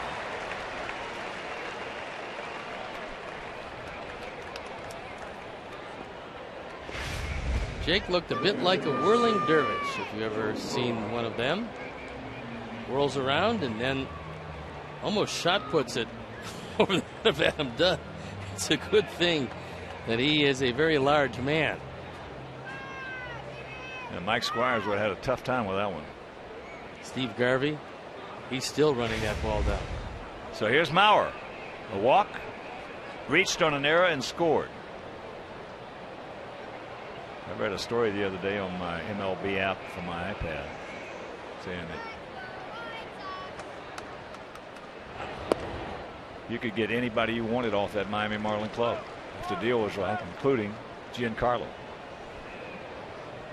Well, I believe when you spend the kind of money they spend, which was in excess of $200 million heading into this year, and you're having the kind of year that they're having, you might think about retooling.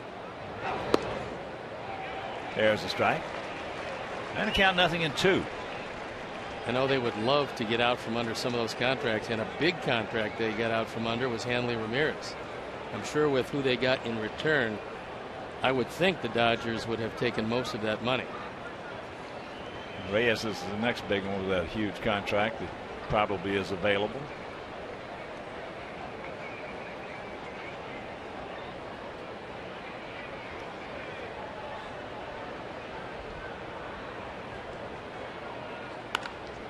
That's into left field.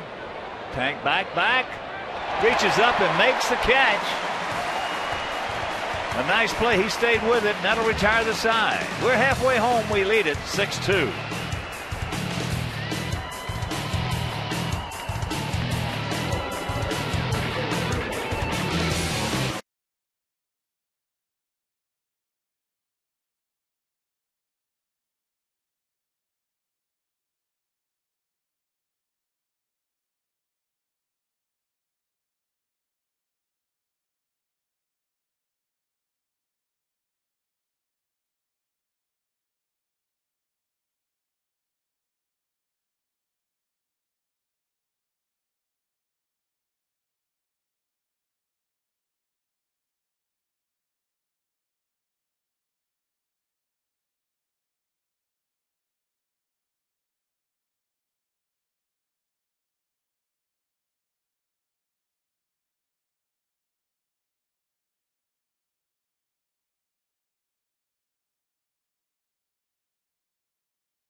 As Adam Dunn gets set to lead it off here in our half of the 5th inning. They scored 1 in the first. We scored 2 in the second. We scored 2 in the third. They scored 1 in the fourth. We scored 2 in the fourth. It is a 6-2 good guy lead. Ron Gardner trying to squeeze a couple more innings out of Nick Blackburn despite the score. Well, trying to work it out during a ball game a lot of times can be more beneficial than trying to work it out on the side. Well, they sent him to the minor leagues to try to rediscover that sinker. And last time out it looked like he had finally done that, but he has somewhat reverted today.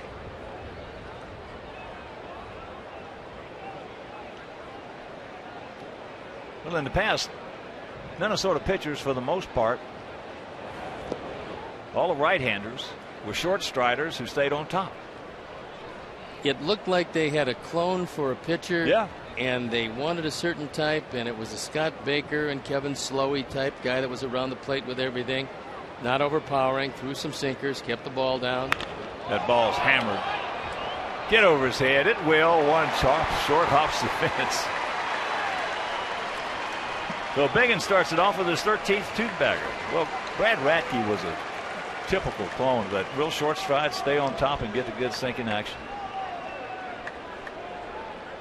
But I believe now in an outdoor ballpark, you've got to try something else. Adam loves the ball down. He gets one just about thigh high, and he drills this one. It got over Revere's head so quickly he couldn't even think about making the catch. So here's Paulie. Paulie 0 for 1. We won't go into that one. With a sacrifice fly in his next at bat. Paulie now with 49 RBIs.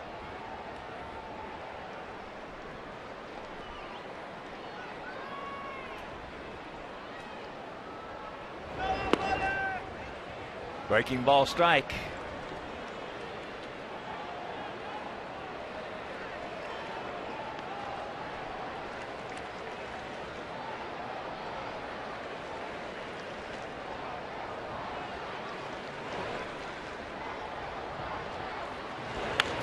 And that'll get the job done. Nice play by Casilla to take a base hit away from Paulie. So Dunn into third, and that'll bring up Rios. Looked like for a moment that one was headed for right field. But you see Casilla take 2 steps to his left just before the pitch. So he probably took a look and realized Paulie was going to go to the right side, and he saved a run and a base hit. Now they bring the infield in. Well, Dozier halfway at short.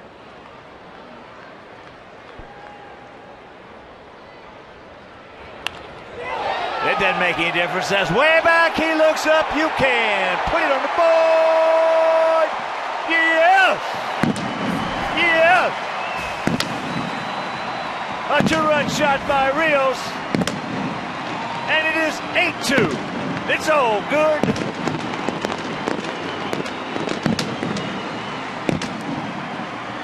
One of the things we talked about in the opening was that it's going to be a very lively day at the ballpark, and we have a lot more thunder in our lineup than they have in theirs. Ford home run replay. This ball up and out. For Rios, home run number 16, and he's got 60 driven in. What a run it's been for Alex Rios. All year he has been playing, as we talked about, an all-star right field, an all-star at the plate. He has done it all. So Blackburn will depart, and we'll be back.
a .216 on for the 7th time.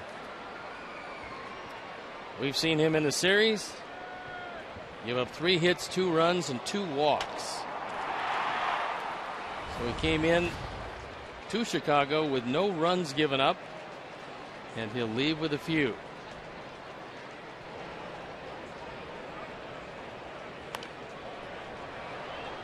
Out of play right side, ALEXEI. He's 2 for 2, a double, a single, and he has scored twice.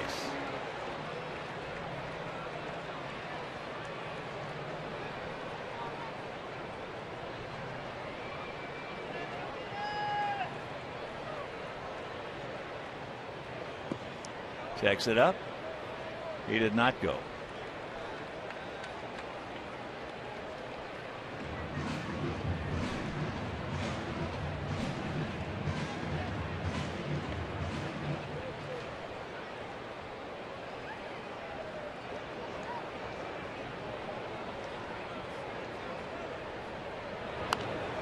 Fouls that back.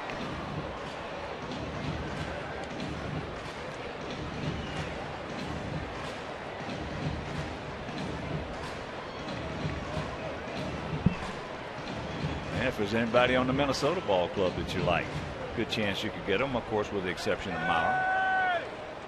I think it's probably going to be the 2 guys there looking to move will be Liriano and Span. That's into right center field. So 2 down.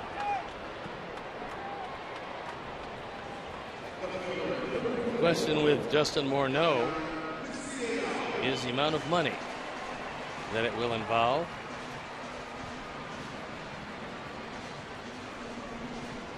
So here's Tank. Here's what he did last inning.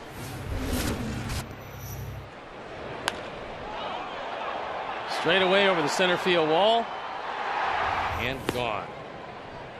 He also has a 2-run single. He's hit his 16th. Rios has hit his 16th. Tank has driven in 4 big ones. That ball hit hard. Stay in the air. He looks up. It's off the wall. So the double by Tank. That's his 10th 2-back. Now he is capable of hitting a triple. He's a triple away from the cycle. And that ball was hit so hard. It was down, it was sinking. Otherwise, it had plenty to get out of the ballpark. But it just sunk over the head of DOUMIT. So here's Tyler. AJ hopefully. Tyler's done a good job behind the plate. AJ hopefully will be back. Nursing that left side, either rib or the oblique. And you know, AJ, if he's missing a game, he's hurt. Well, he's missed 2. He'll have the day off tomorrow and hopefully be ready for Texas. That's a great park for left-hand hitters. And this lineup, although it's clicking on all cylinders in this series, he's a tough guy to have out for any length of time. Well, as I said, though, if he's out, you know he's hurt, because I've never seen a baseball player handle pain better than AJ Pierzynski. Never. Not in my time zone or in the last 53 years.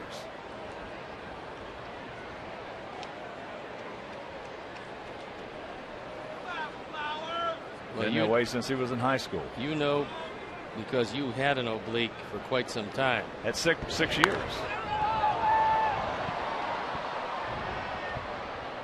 6 years.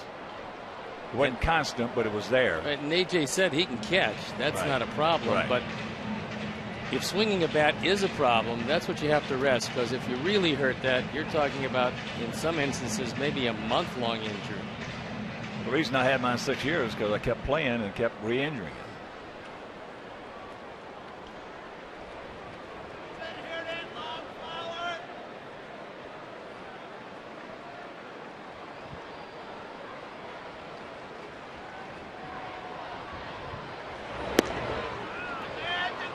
That'll retire the side, but not before the two-run homer by Alex Rios. We'll go to the sixth. It is 8-2 White Sox.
Brought to you by Miller Lite, and it's our Miller Moments, and it came with 2 on, nobody out, and the strikeout of DOUMIT, that a big one. Slider, strikeout of Dozier, and a strikeout of CASILLA, getting Jake out of the inning with just 1 run given up. That unearned.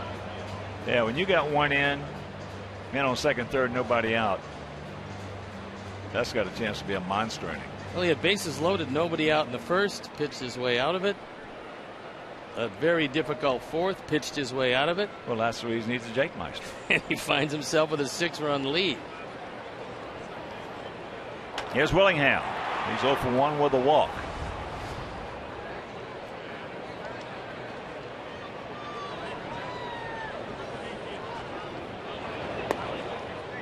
Checks it up and takes strike 1.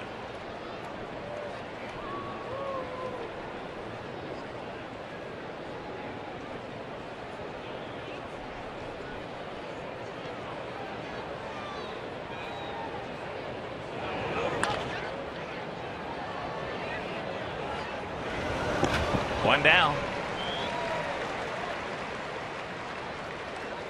Sox trying to pick up their 53rd win. And later on tonight, Tigers taking on the Tribe at Progressive Field as Scherzer against Lowe.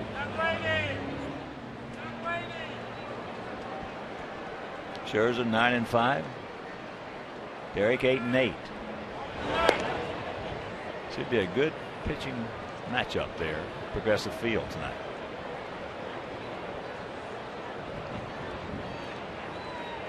Morneau, soft RBI double,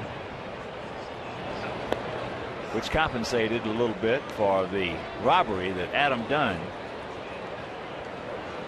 made on him back in the first inning to save a run.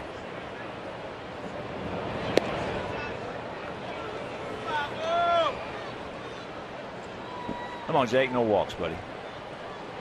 Well, Jake knocking at the door of 100 pitches, and it's now 96 at the ballpark. And if you miss that play, here it is. Poof.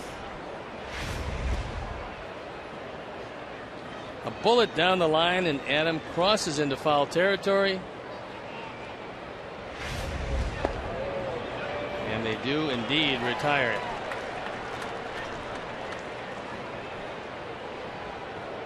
I didn't think he had a prayer to get that ball. It was hit too hard. He got there. So Adam throwing the lumber and the leather. Payoff. Fouls that back. And Sunday, August 5th at US Cellular Field, well, that's Picnic in the Park. You can join Robin and the rest of the team and staff for an upscale picnic in the outfield grass. Gather autographs, bid on auction items, and enjoy a beautiful fireworks display. So visit WhiteSox.com.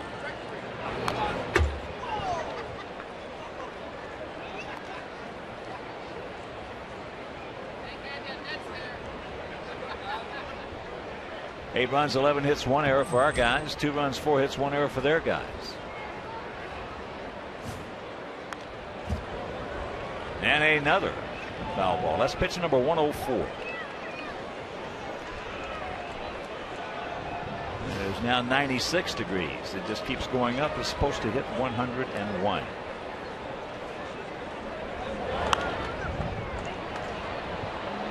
Look at Jake put his hand out, palm up to the sky. 32,261.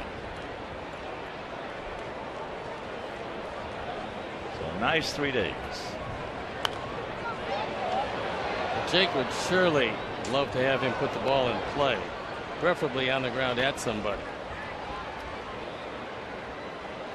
Arnaud had 4 years in a row where he drove in excess of 100 runs. And then he started to develop concussion syndrome.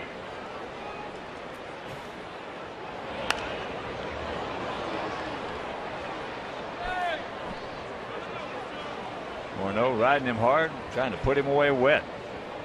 I think a pitcher loves more on a very, very hot day, getting hotter, than a very stubborn hitter and a long at bat. Well, that's high into left. And Tank is there for the can of corn, and out number 2.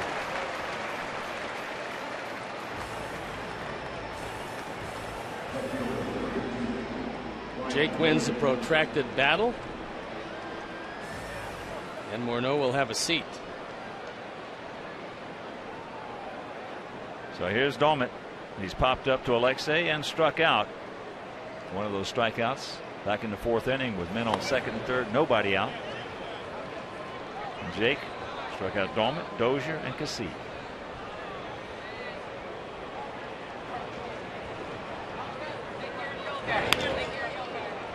Softly hit back to the middle.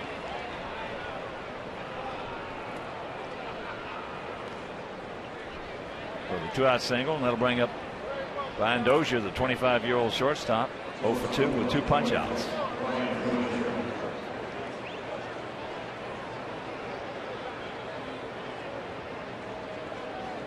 Jake doesn't usually give you very much.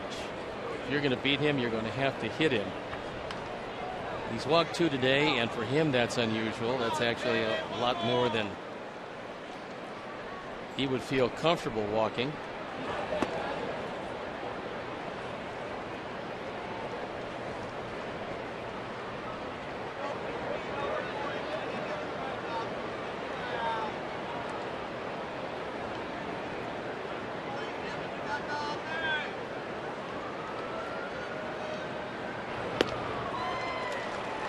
Chases a bad pitch, pitcher's pitch. 1-1 to count. Dozier has a hard time on recognition on pitches away. Usually it's sliders or cutters away, and he really expands the strike zone. But he still is a very young hitter.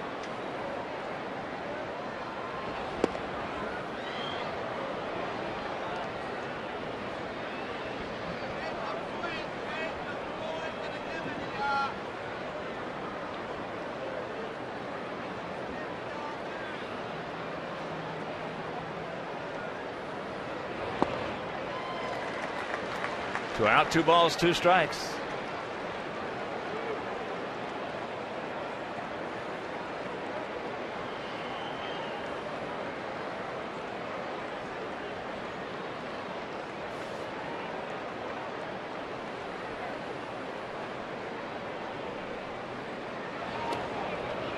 And a full count. with Alexei Casilla on deck.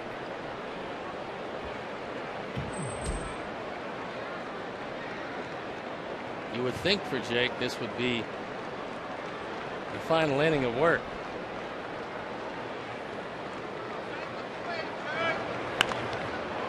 Get me over breaking ball. Hammered into left field for the base hit.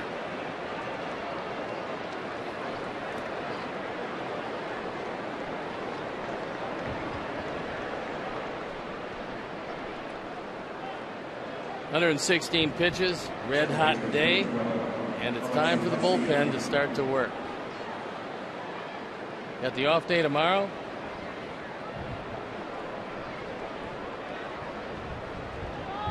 You got 6 out of Floyd in the opener. You got 6 in the third out of Quintana in last night's game. So you got a fairly rested pen.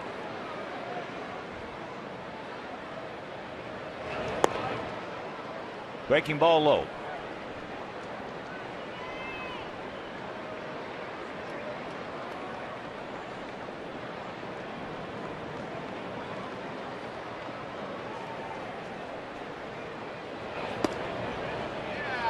Count evens at 1. The Angels jumping all over Coach Haber and the Royals. 5-0, bottom of the first inning.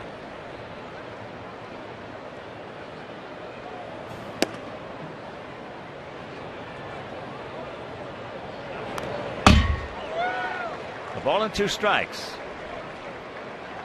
The 27-year-old switch hitting second baseman.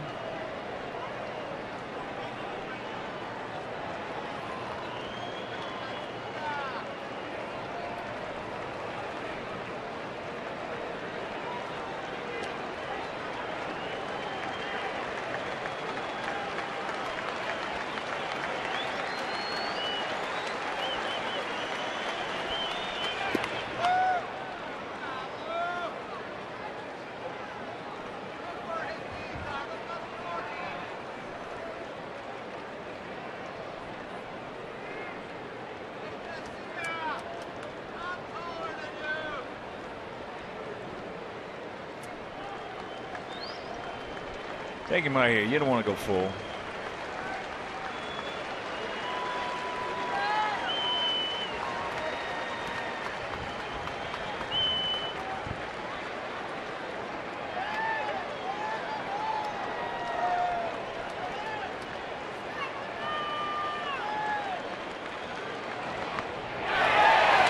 He gone. He got the hat trick.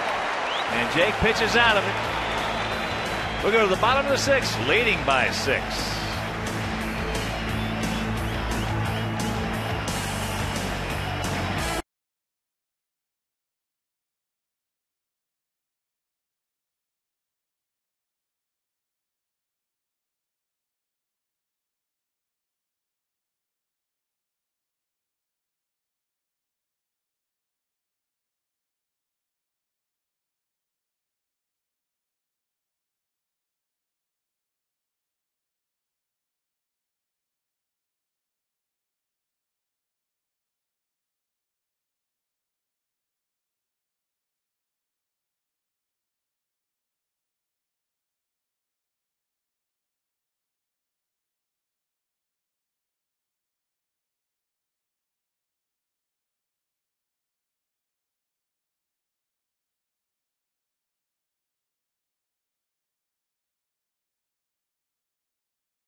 Sportsnet Central, presented by AT&T Uverse, coming up tonight at 6:30. Highlights and post-game reaction from today's game.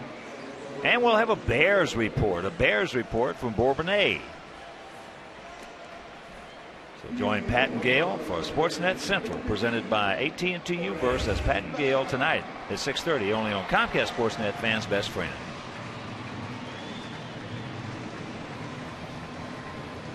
As you check out our Comcast Sportsnet tail of the tape, bottom of the 6th.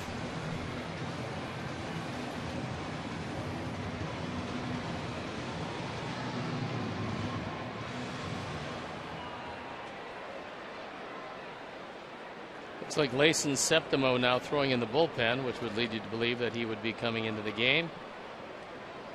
But Gordon has singled and scored, started off that 2-run third, and he also has lined out to right field.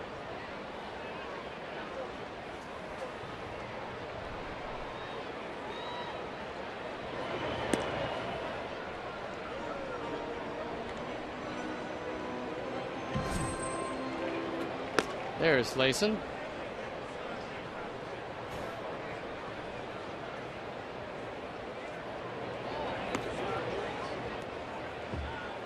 Two and one to count to Beckham.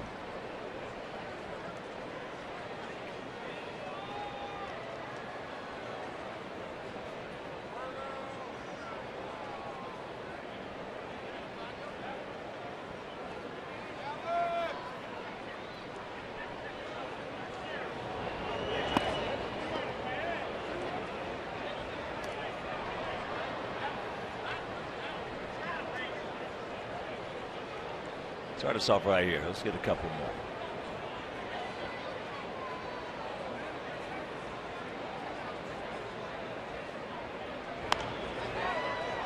Fires that one into the mezzanine and out of the mezzanine.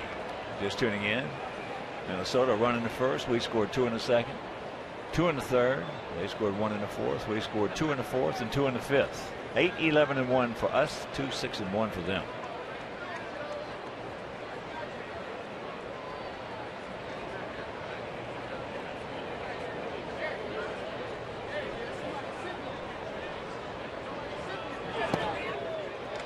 Full count.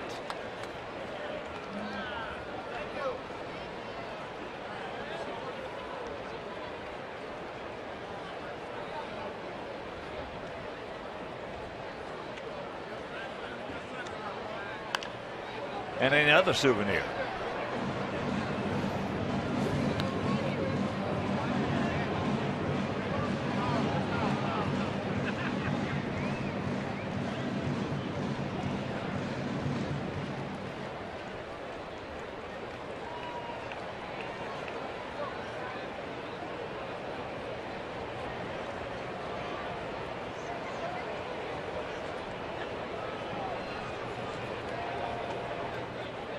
Once again, the payoff.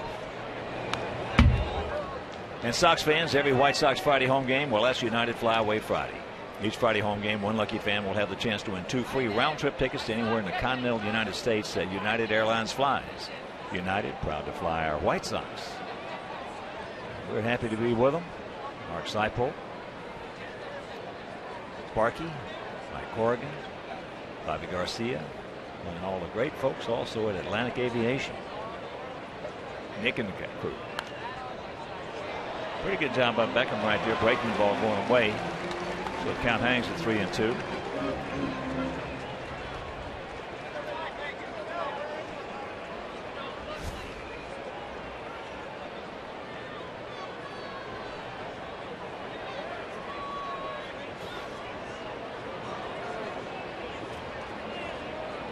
And once again, the payoff. So 1 out. You got Gordon in swing mode, and then threw that hard slider out of the zone and put him down on strike.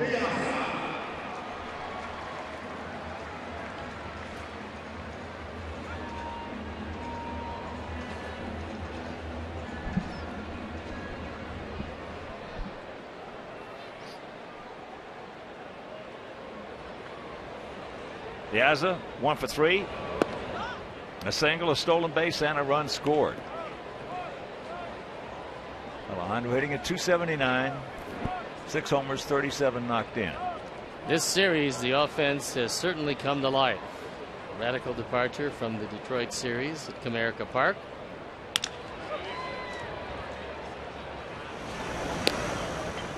Two out.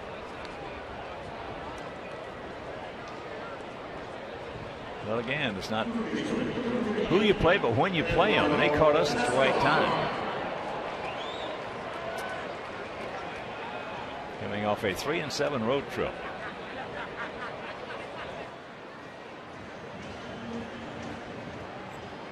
So here's Eduardo. He's been to the plate once. And he bounced back to the pitcher.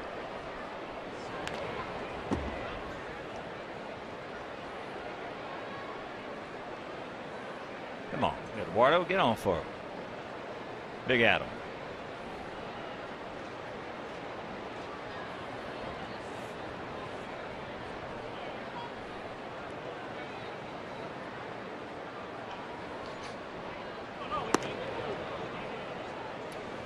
Oh, and 2 the count.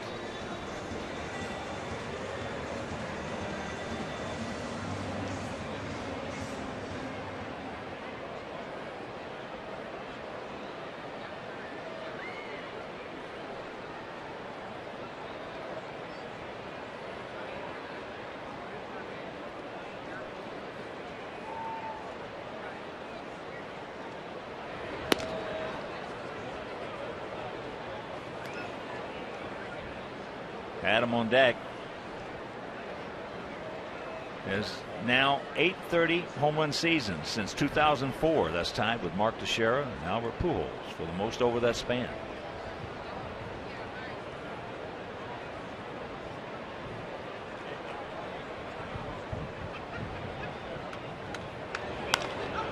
High pop up left side. Sunglasses on, DOUMIT. Makes the catch. That's a 1-2-3 inning, and we're into the 7th, leading 8-2.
Chicago area police and fire departments.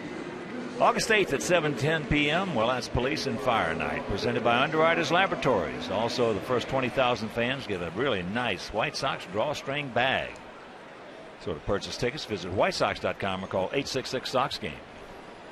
We've got a new pitcher, so the day is done for Jake. He went 6 innings, gave up a couple of runs on 6 hits, walked 2, fanned 6. And Layson Septimo comes in at 0-1. ERA an even 6. Septimo on for the 8th time. And another good job by Jake Peavy. If you're just tuning in, had the bases loaded, nobody out in the first inning. Pitched out of that with just giving up 1 run. Then an error to start off the 4th, a walk. RBI double, had men on second, third with already 1 in. He struck out DOUMIT, Dozier, CASILLA. So he is not afraid of anything. He's not afraid to pitch out of the jam. No, he had 2 on, 2 out. and he fanned Casilla for the 3rd straight time to get out of the 6th inning, and he was into the 120s pitch count. First pitch strike. Jamie Carroll, who has gone out to left and gone out to right.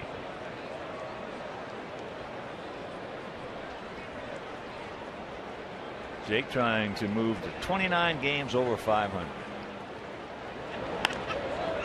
0-2 the count.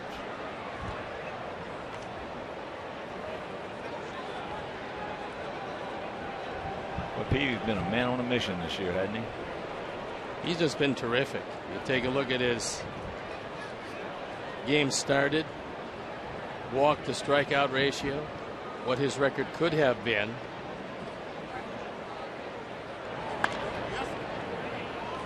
Attaboy Layson. 1 out.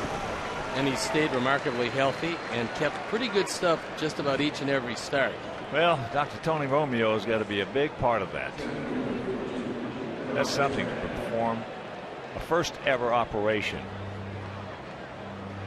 of that nature in baseball's history, the latissimus dorsi. Complete reattachment, and say before he did the surgery that he'll come back 100%.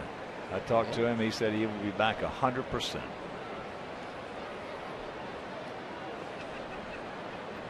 Knock on wood. So here's Span. He's 2 for 3, a typical Span day against us with a broken bat double in the first. Then a little fly ball in the left that fell in for a double in the 5th.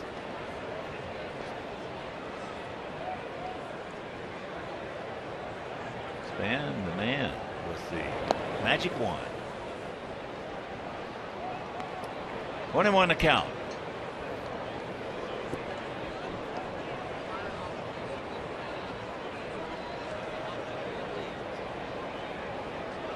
Big gap in right center. And a reminder, tomorrow an off day. And we'll leave tomorrow. Go down to Texas, take on the Wranglers for 3 games. Chris Sale on Friday against Yu Darvish. And that game will be over WCIU. On Saturday, Philip Umber against Matt Harrison, and that game right back on Comcast Sportsnet. And the finale of that 3-game set, Gavin Floyd against to be announced for them, and that game also on Comcast Sportsnet. And then it's on to Minnesota for 3.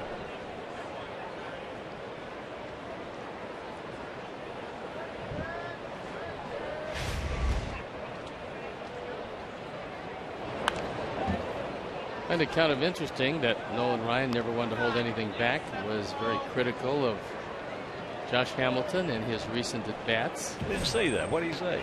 He said that he didn't feel that he was grinding out the at-bats like he did earlier in the season.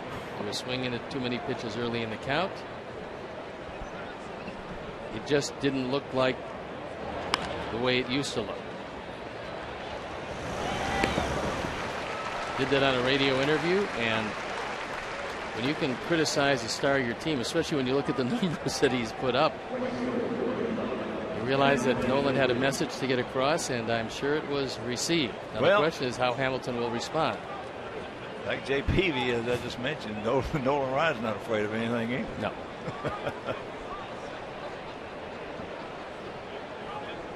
Here's Ben Revere. He's 1 for 3. Had a little infield single. Soft infield single.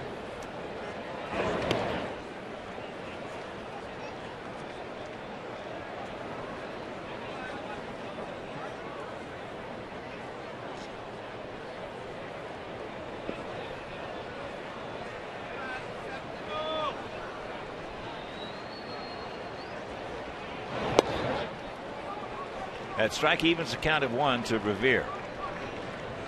Ben hitting at .312. No homers. 15 knocked in. But he has 21 stolen bases and 26 attempts. And he's a pretty darn good outfield. Former #1 pick of Minnesota. Well, Minnesota's got some money to deal with. They're averaging almost 35,000 a game. We're averaging 23,000. That's popped up. And a nice inning for Septimo. Layson, 1, 2, 3. 7th inning stretch. In good shape.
And it is Jared Burton.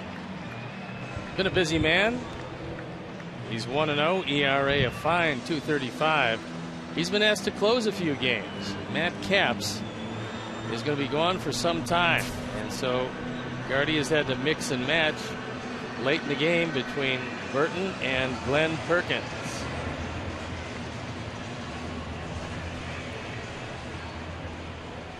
Burton, the 30-year-old right-hander, 6'5", 225 out of Westminster, South Carolina.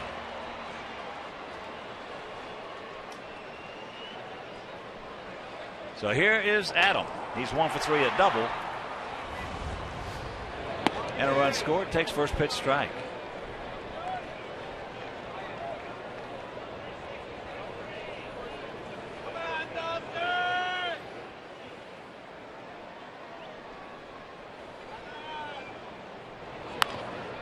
Good pitch. Nothing he could do with that one. Except foul it off. And a big advantage to playing in the afternoon if you are successful, and with a 6-run lead late, you would think that would be the case, is with Detroit playing Cleveland, you're going to gain ground on someone. Cleveland beat them last night 3-2.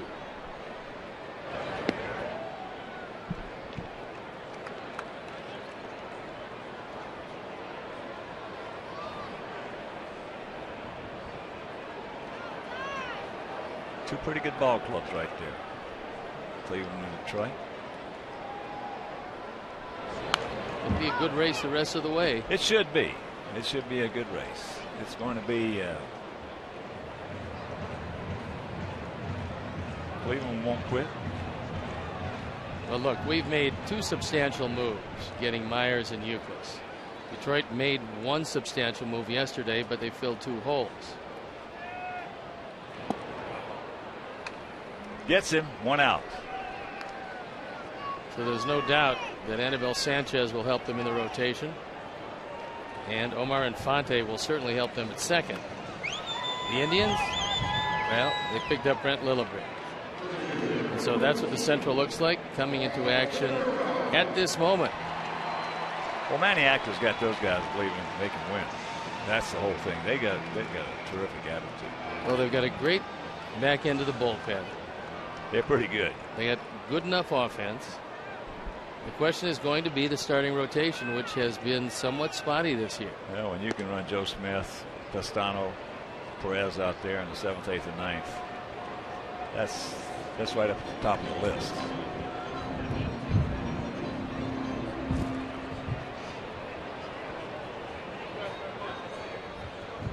Hafner's back. He's swinging the bat again. He's dangerous. And Chu is also swinging the bat like he can. Last year was the aberration. Yeah. Well, he was banged up last year, so he's a good player. As Drubel, one of the better players in the American League. And one of Kipnis is coming along like gangbusters. One of the great finds out of their farm system is Jason Kipnis, a local area boy. 1-2 the count to Paulie. Paulie is 0 for 2 with a sacrifice fly. One guy's been a little disappointing for him, but he's going to hit. Is Santana.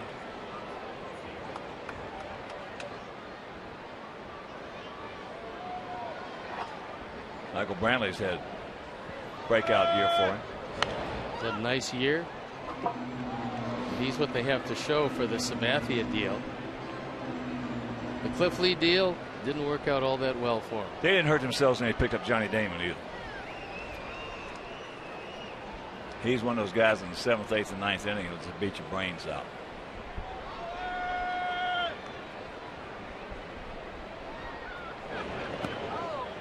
Two and 2 the count.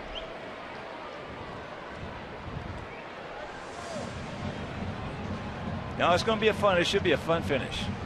Should be a fun 2 months between our 3 clubs. And starting out the second half of the year after the All-Star break was 16 of 19 on the road. You look at our schedule, you realize that in August and September we have a majority of home games, and that can only be to our advantage. Nice piece of hitting right there by Paulie.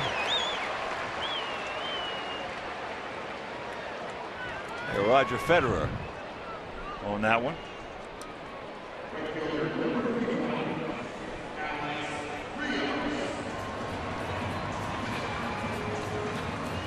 Here's our Xfinity high-speed action replay, and it is Alex Rios in the 5th inning.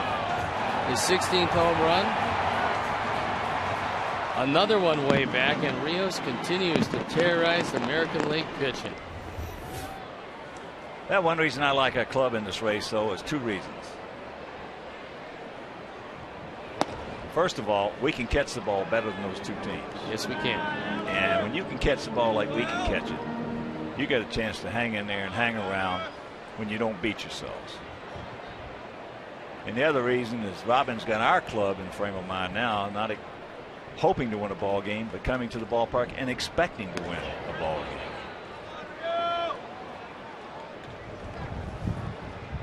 And with YOUKILIS fitting in just like a glove, I mean, he is the piece that galvanized the whole thing. In our lineup, he changed our lineup. And with YOUKILIS, Ramirez, Beckham, and Paulie at first, that's pretty good.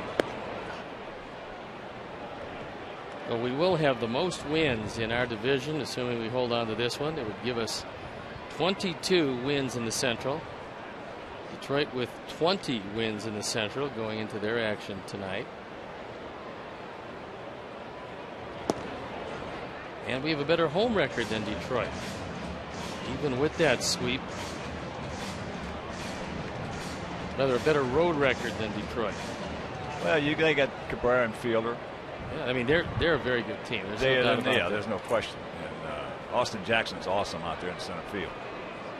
But we got more home runs. Everybody talks about the vaunted power of the Tigers. We have more home runs. We got about 20 more than they've got.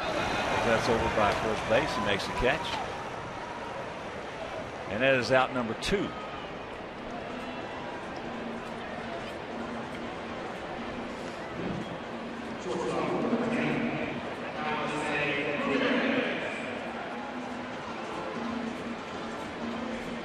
So here's Alexei. A single, a double, 2 runs scored. He's 2 for 3.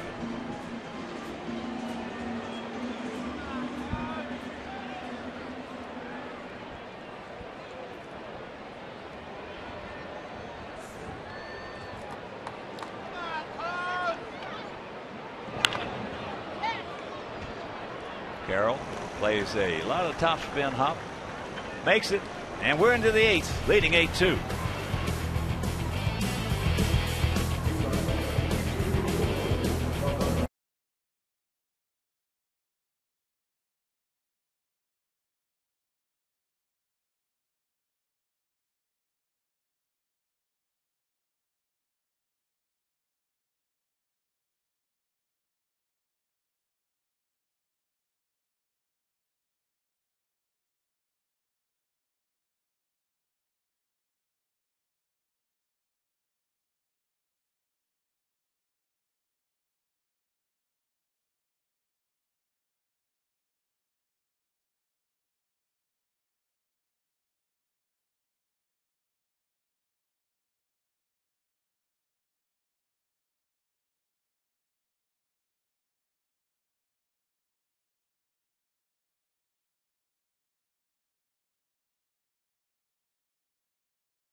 Top of the 8th inning. 8-12-1 for our guys, 2-6-1 for their guys. Maurer, Willingham, and Morneau to face Layson Septimo. Takes first pitch strike. Joe has walked, reached on an error, and then an error by Tank in left field. And then Tank robbed him of extra bases on a real good catch. Going back, staying with it. As he fouls that one back, good pitch. Ate him up inside in the count 0-2.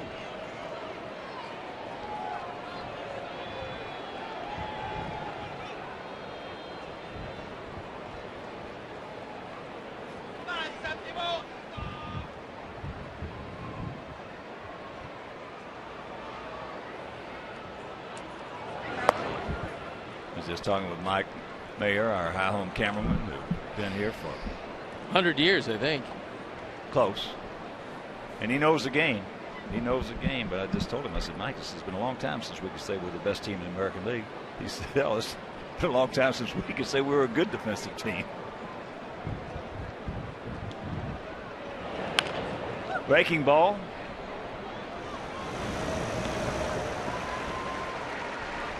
So one out.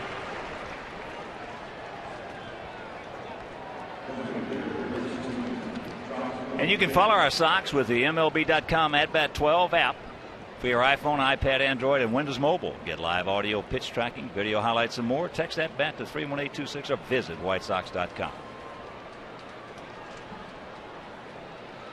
Willingham 0 for 2 with a walk. Josh, 2 big homers last night. Solo shot and a 3-run blast that put Twinkies up 4-2. At that point, it looked like it could have been the deciding factor in the game, but for 9 in the last 2 innings, 4 in the 7th and 5 in the 8th. Were able to tack on the board. It looked like a laugher. It was anything but.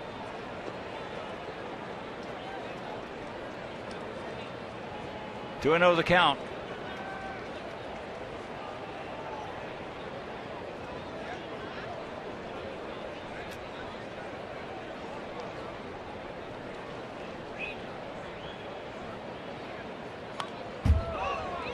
Willingham is a dangerous hitter, coming in with 25 homers, 72 knocked in.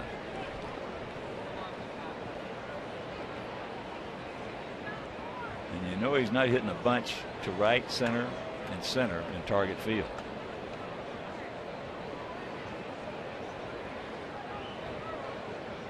No, if he can take, and he does have the power to take him out in center, but I don't think he does it all that often. There's some days where it's almost impossible to do. Yeah, not in that ball. Well, to illustrate your point about the power, Hawk, we both have played 49 games home and away, our ball club in Detroit.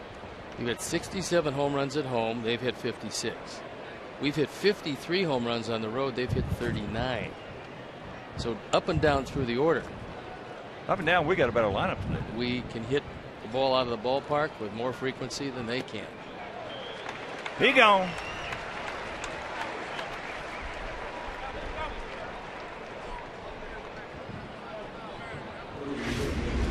Our Nissan pitch tracks will show you a pretty good changeup away from Willingham.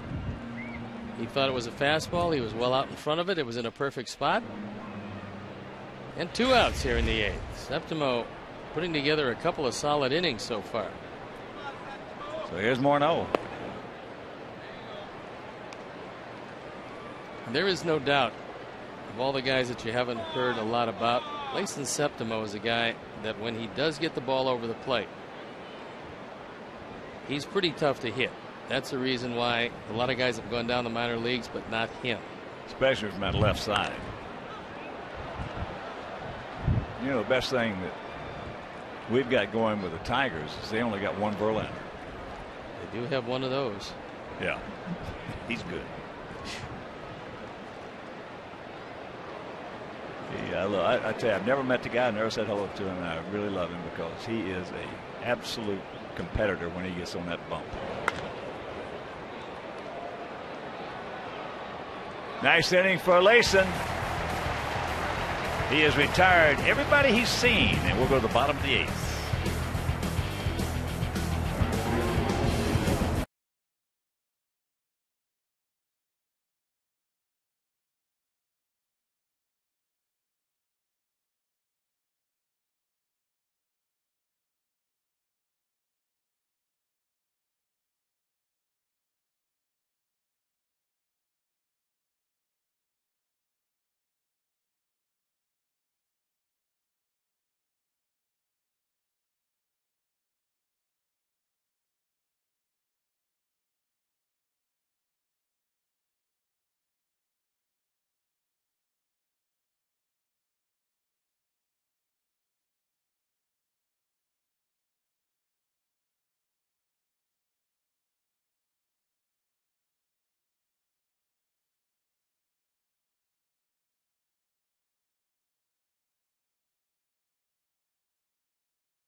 Tough day for defense for the Tank. He turns himself around but makes a fine catch, backpedaling, and puts it away. So Darren Mastroianni checks in at second base. Glenn Perkins comes on to wrap it up. And a man who's had a huge day. And Viciedo will be the first man he'll look at.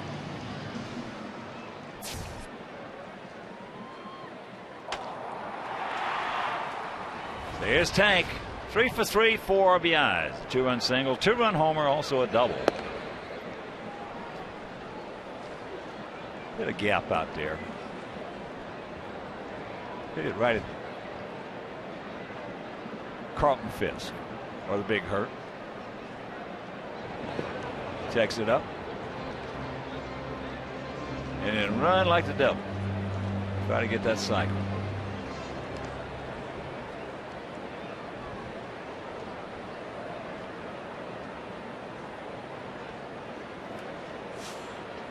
looks like they're playing awfully deep in what appears to be a no double set. Especially 2-1 to count in an 8-2 game.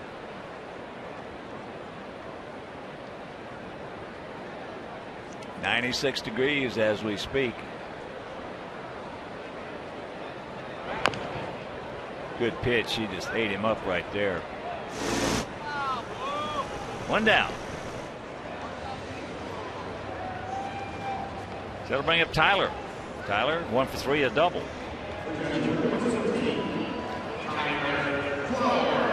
Picked a double up last night, a double this afternoon.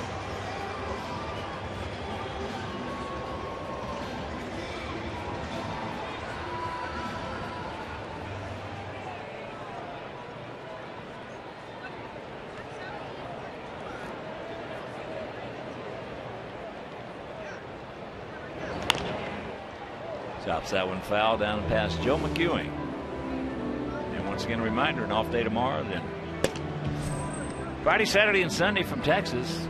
Friday, Chris Sale against Yu Darvish.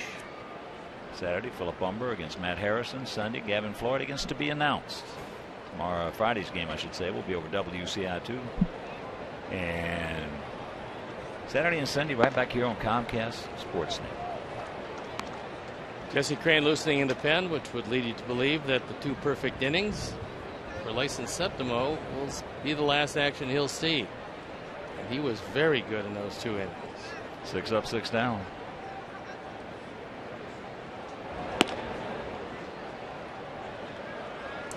So that is out number 2. There's a look at Lyson. He's very proud of his effort today. Got the ball over the plate quickly. And did exactly what Robin wanted him to do. Get him to 6 outs. Make sure they didn't have to use 2 more pitchers out of the pen. And Jose Quintana sitting right beside him. One of the best stories of the year. Beckham, 1 for 3. Single. Run scored in the 3rd. Line shot to right. His next at bat, then a strikeout. There is our 23-year-old southpaw. Yeah, he's done just about everything right. 4-1 record. Seems mostly unflappable.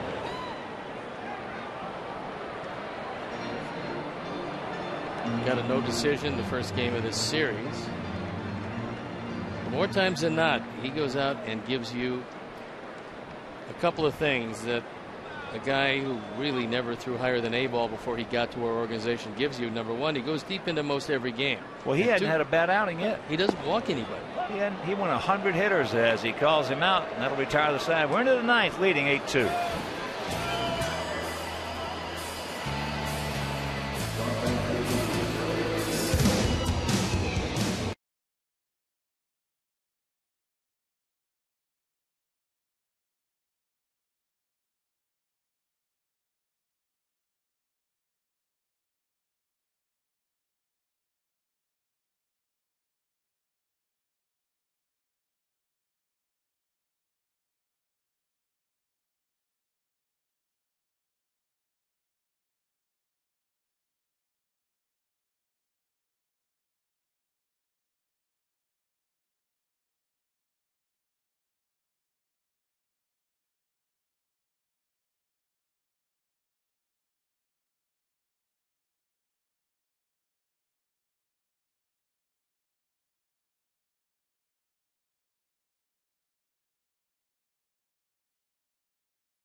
And we got a new man on the mound, and that's Jesse Crane.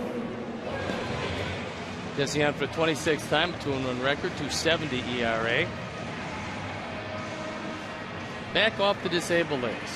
Still hasn't had his great curveball yet, but hopefully with a few appearances, and that's one of the things that Robin had in mind with this appearance, he'll be able to get it sharpened up and ready to go for the stretch run.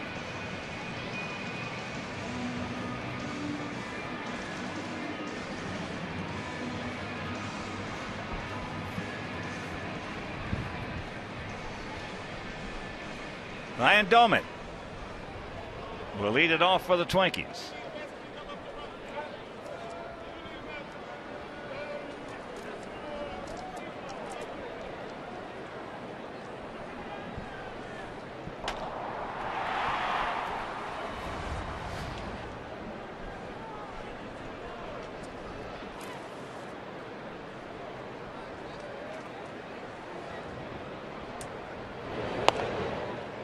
Takes ball one. DOUMIT 1 for 3. Had a little soft single back through the middle in the 6th.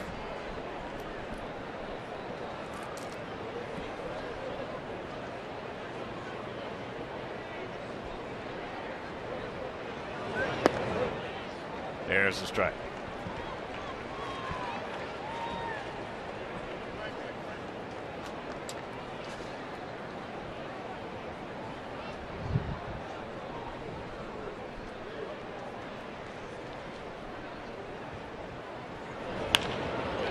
Off the fist into right field. One down. Nice pitch by Jesse.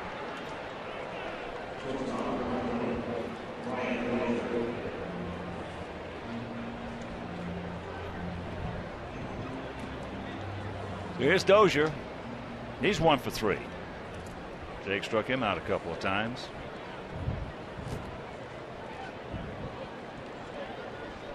Jake just tuning in. 6 innings, 2 runs, only 1 earned. And he'll go to 8-7.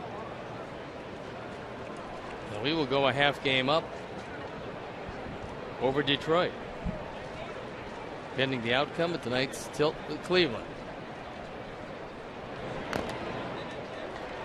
1-1 to count.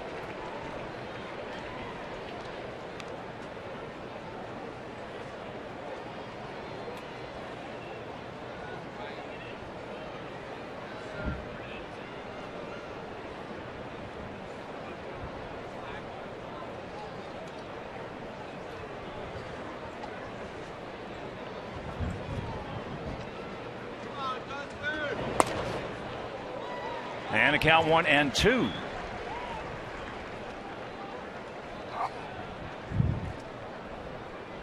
Well, that's a 3-hour, 96-degree call.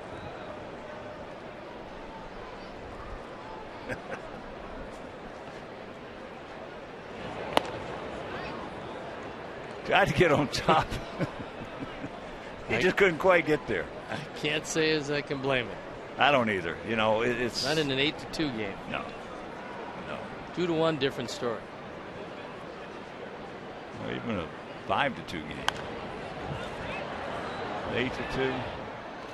Well, again, that's one of the things that we had, 30, 40 years ago, 50 years ago. They'd tell you in a game like this, swing the bat. If it's Hawk, close. Swing the bat. If it's close, you better be hacking. Well, when they said swing the bat, you knew exactly what they meant. And especially on getaway day.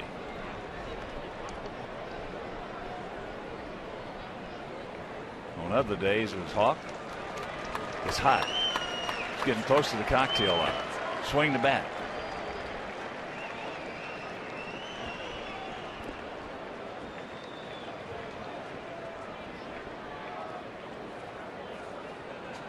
Payoff.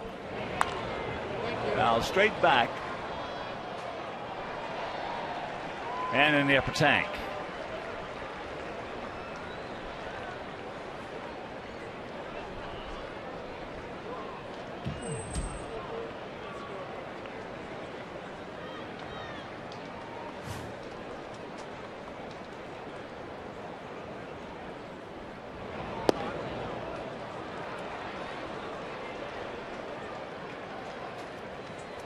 So the 1-out walk.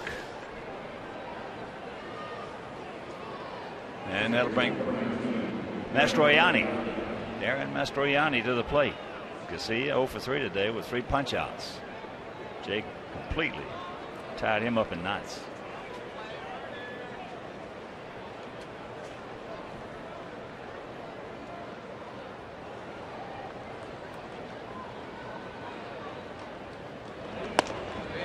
Takes that fastball strike.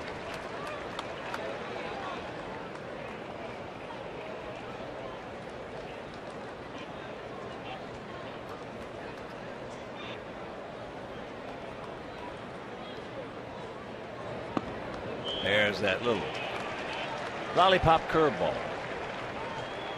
0-2.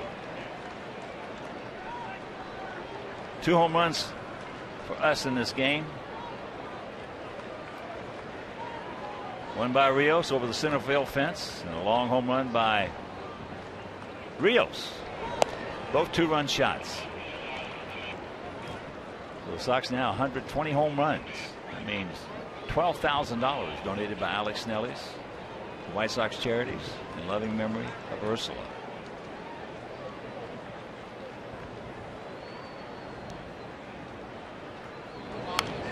Just got a piece of it.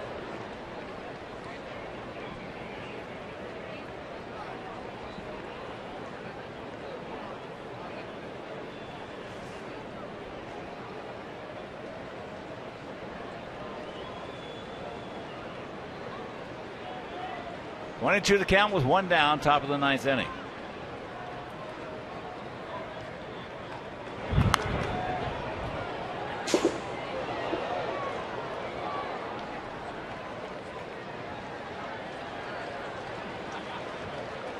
Hector Santiago probably just up getting some work. Unless he is getting up for the left-handed part of the lineup, which will come after Carroll. I don't think they want Jesse to throw a whole bunch of pitches in this outing. Just get him a little more mound comfortable.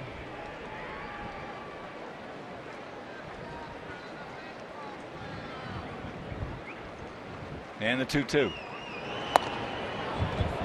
Full count.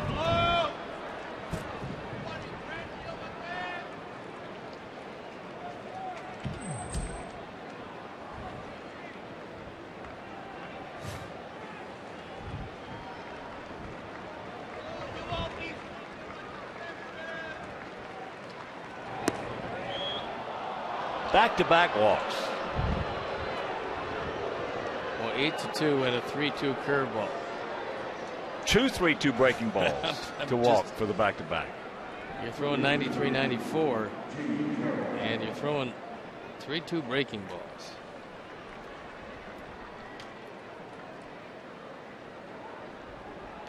So here's Carroll. Jamie is 0 for 3.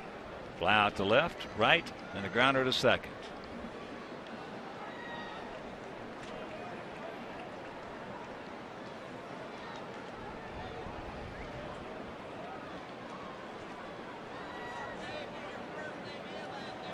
I guarantee you he doesn't want to go to Santiago, but with the day off tomorrow, if he has to, he has to.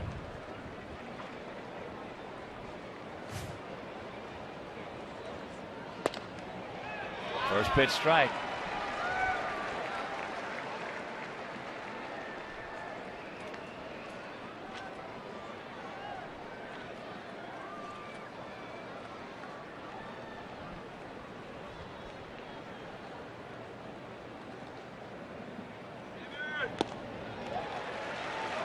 And a count 0-2.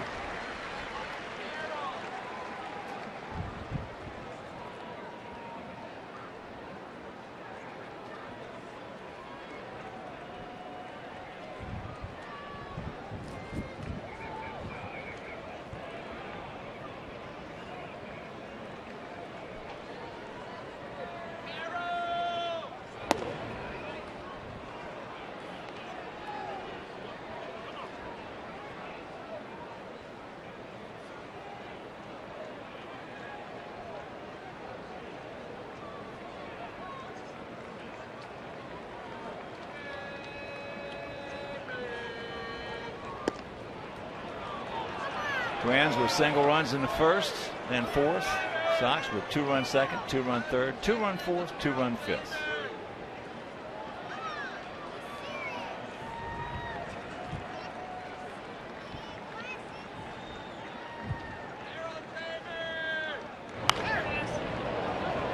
Fouls that one into the mezzanine.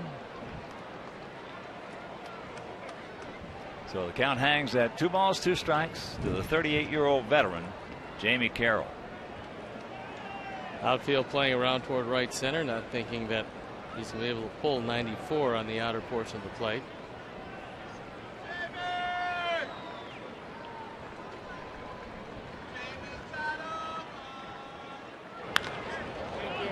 Helped him out, pops him up. Infield fly rules called, so Carroll's out. 2 down.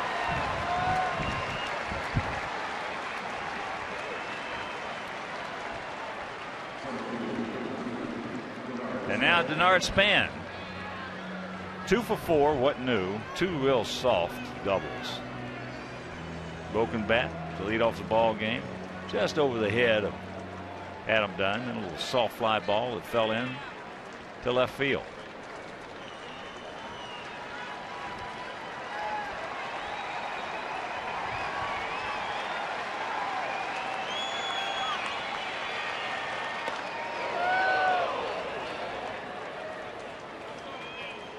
Revere on deck and Maurer in the hole.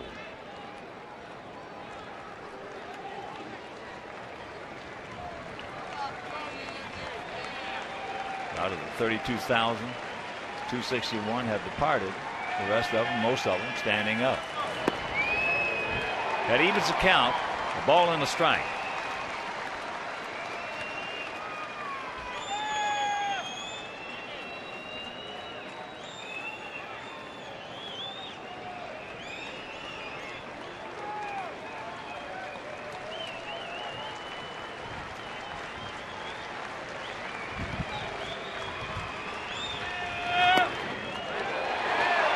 Count 1 and 2.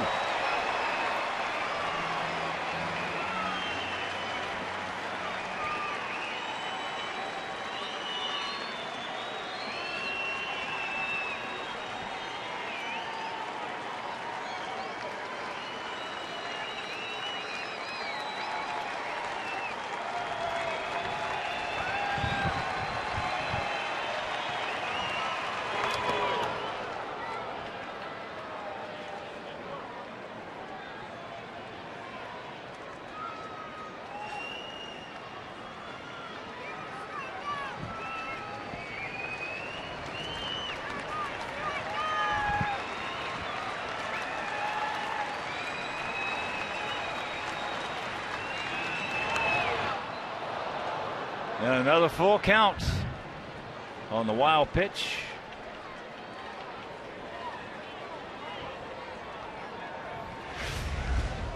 Two breaking ball. Throws it in the dirt. And the runners advance. This will be the 31st pitch of the inning.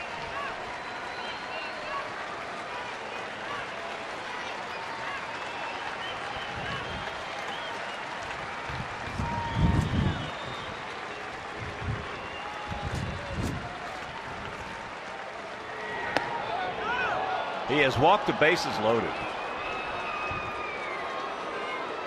Looks to me like Robin's going to come in, take him out of the game. Too many pitches in one inning for a guy just back off the DL. So what he didn't want to do, he's got to do. Let's go to the pen for Hector Santiago. So as Santiago walks in and Crane walks out, we'll step out and be back after these messages.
Hector Santiago at 2-1, the ERA 3.79 on for the 31st time. He inherits the bases loaded.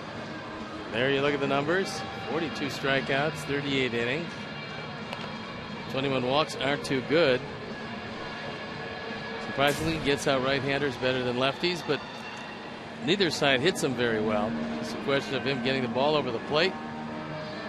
See if he can subdue Ben Revere and let Mauer live to fight another day.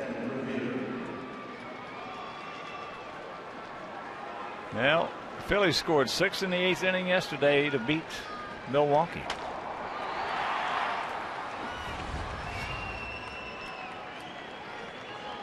So here's Revere. He takes up high.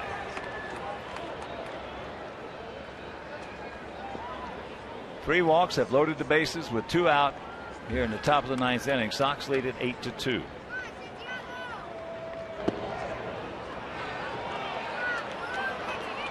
And the count 2-0. And the bullpen up once again.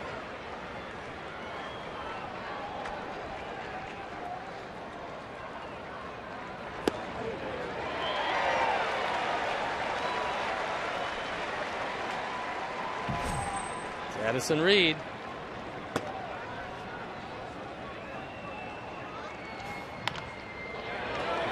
And this ball game is over. So he hits him on the fist. Good job by Hector Santiago, as the Sox indeed sweep the Minnesota Twins, moving to first place by a half game over the Detroit Tigers. And just another excellent outing for Jake Peavy. Jake Peavy threw the ball very well, limiting this lineup to just 1 earned run, 2 overall.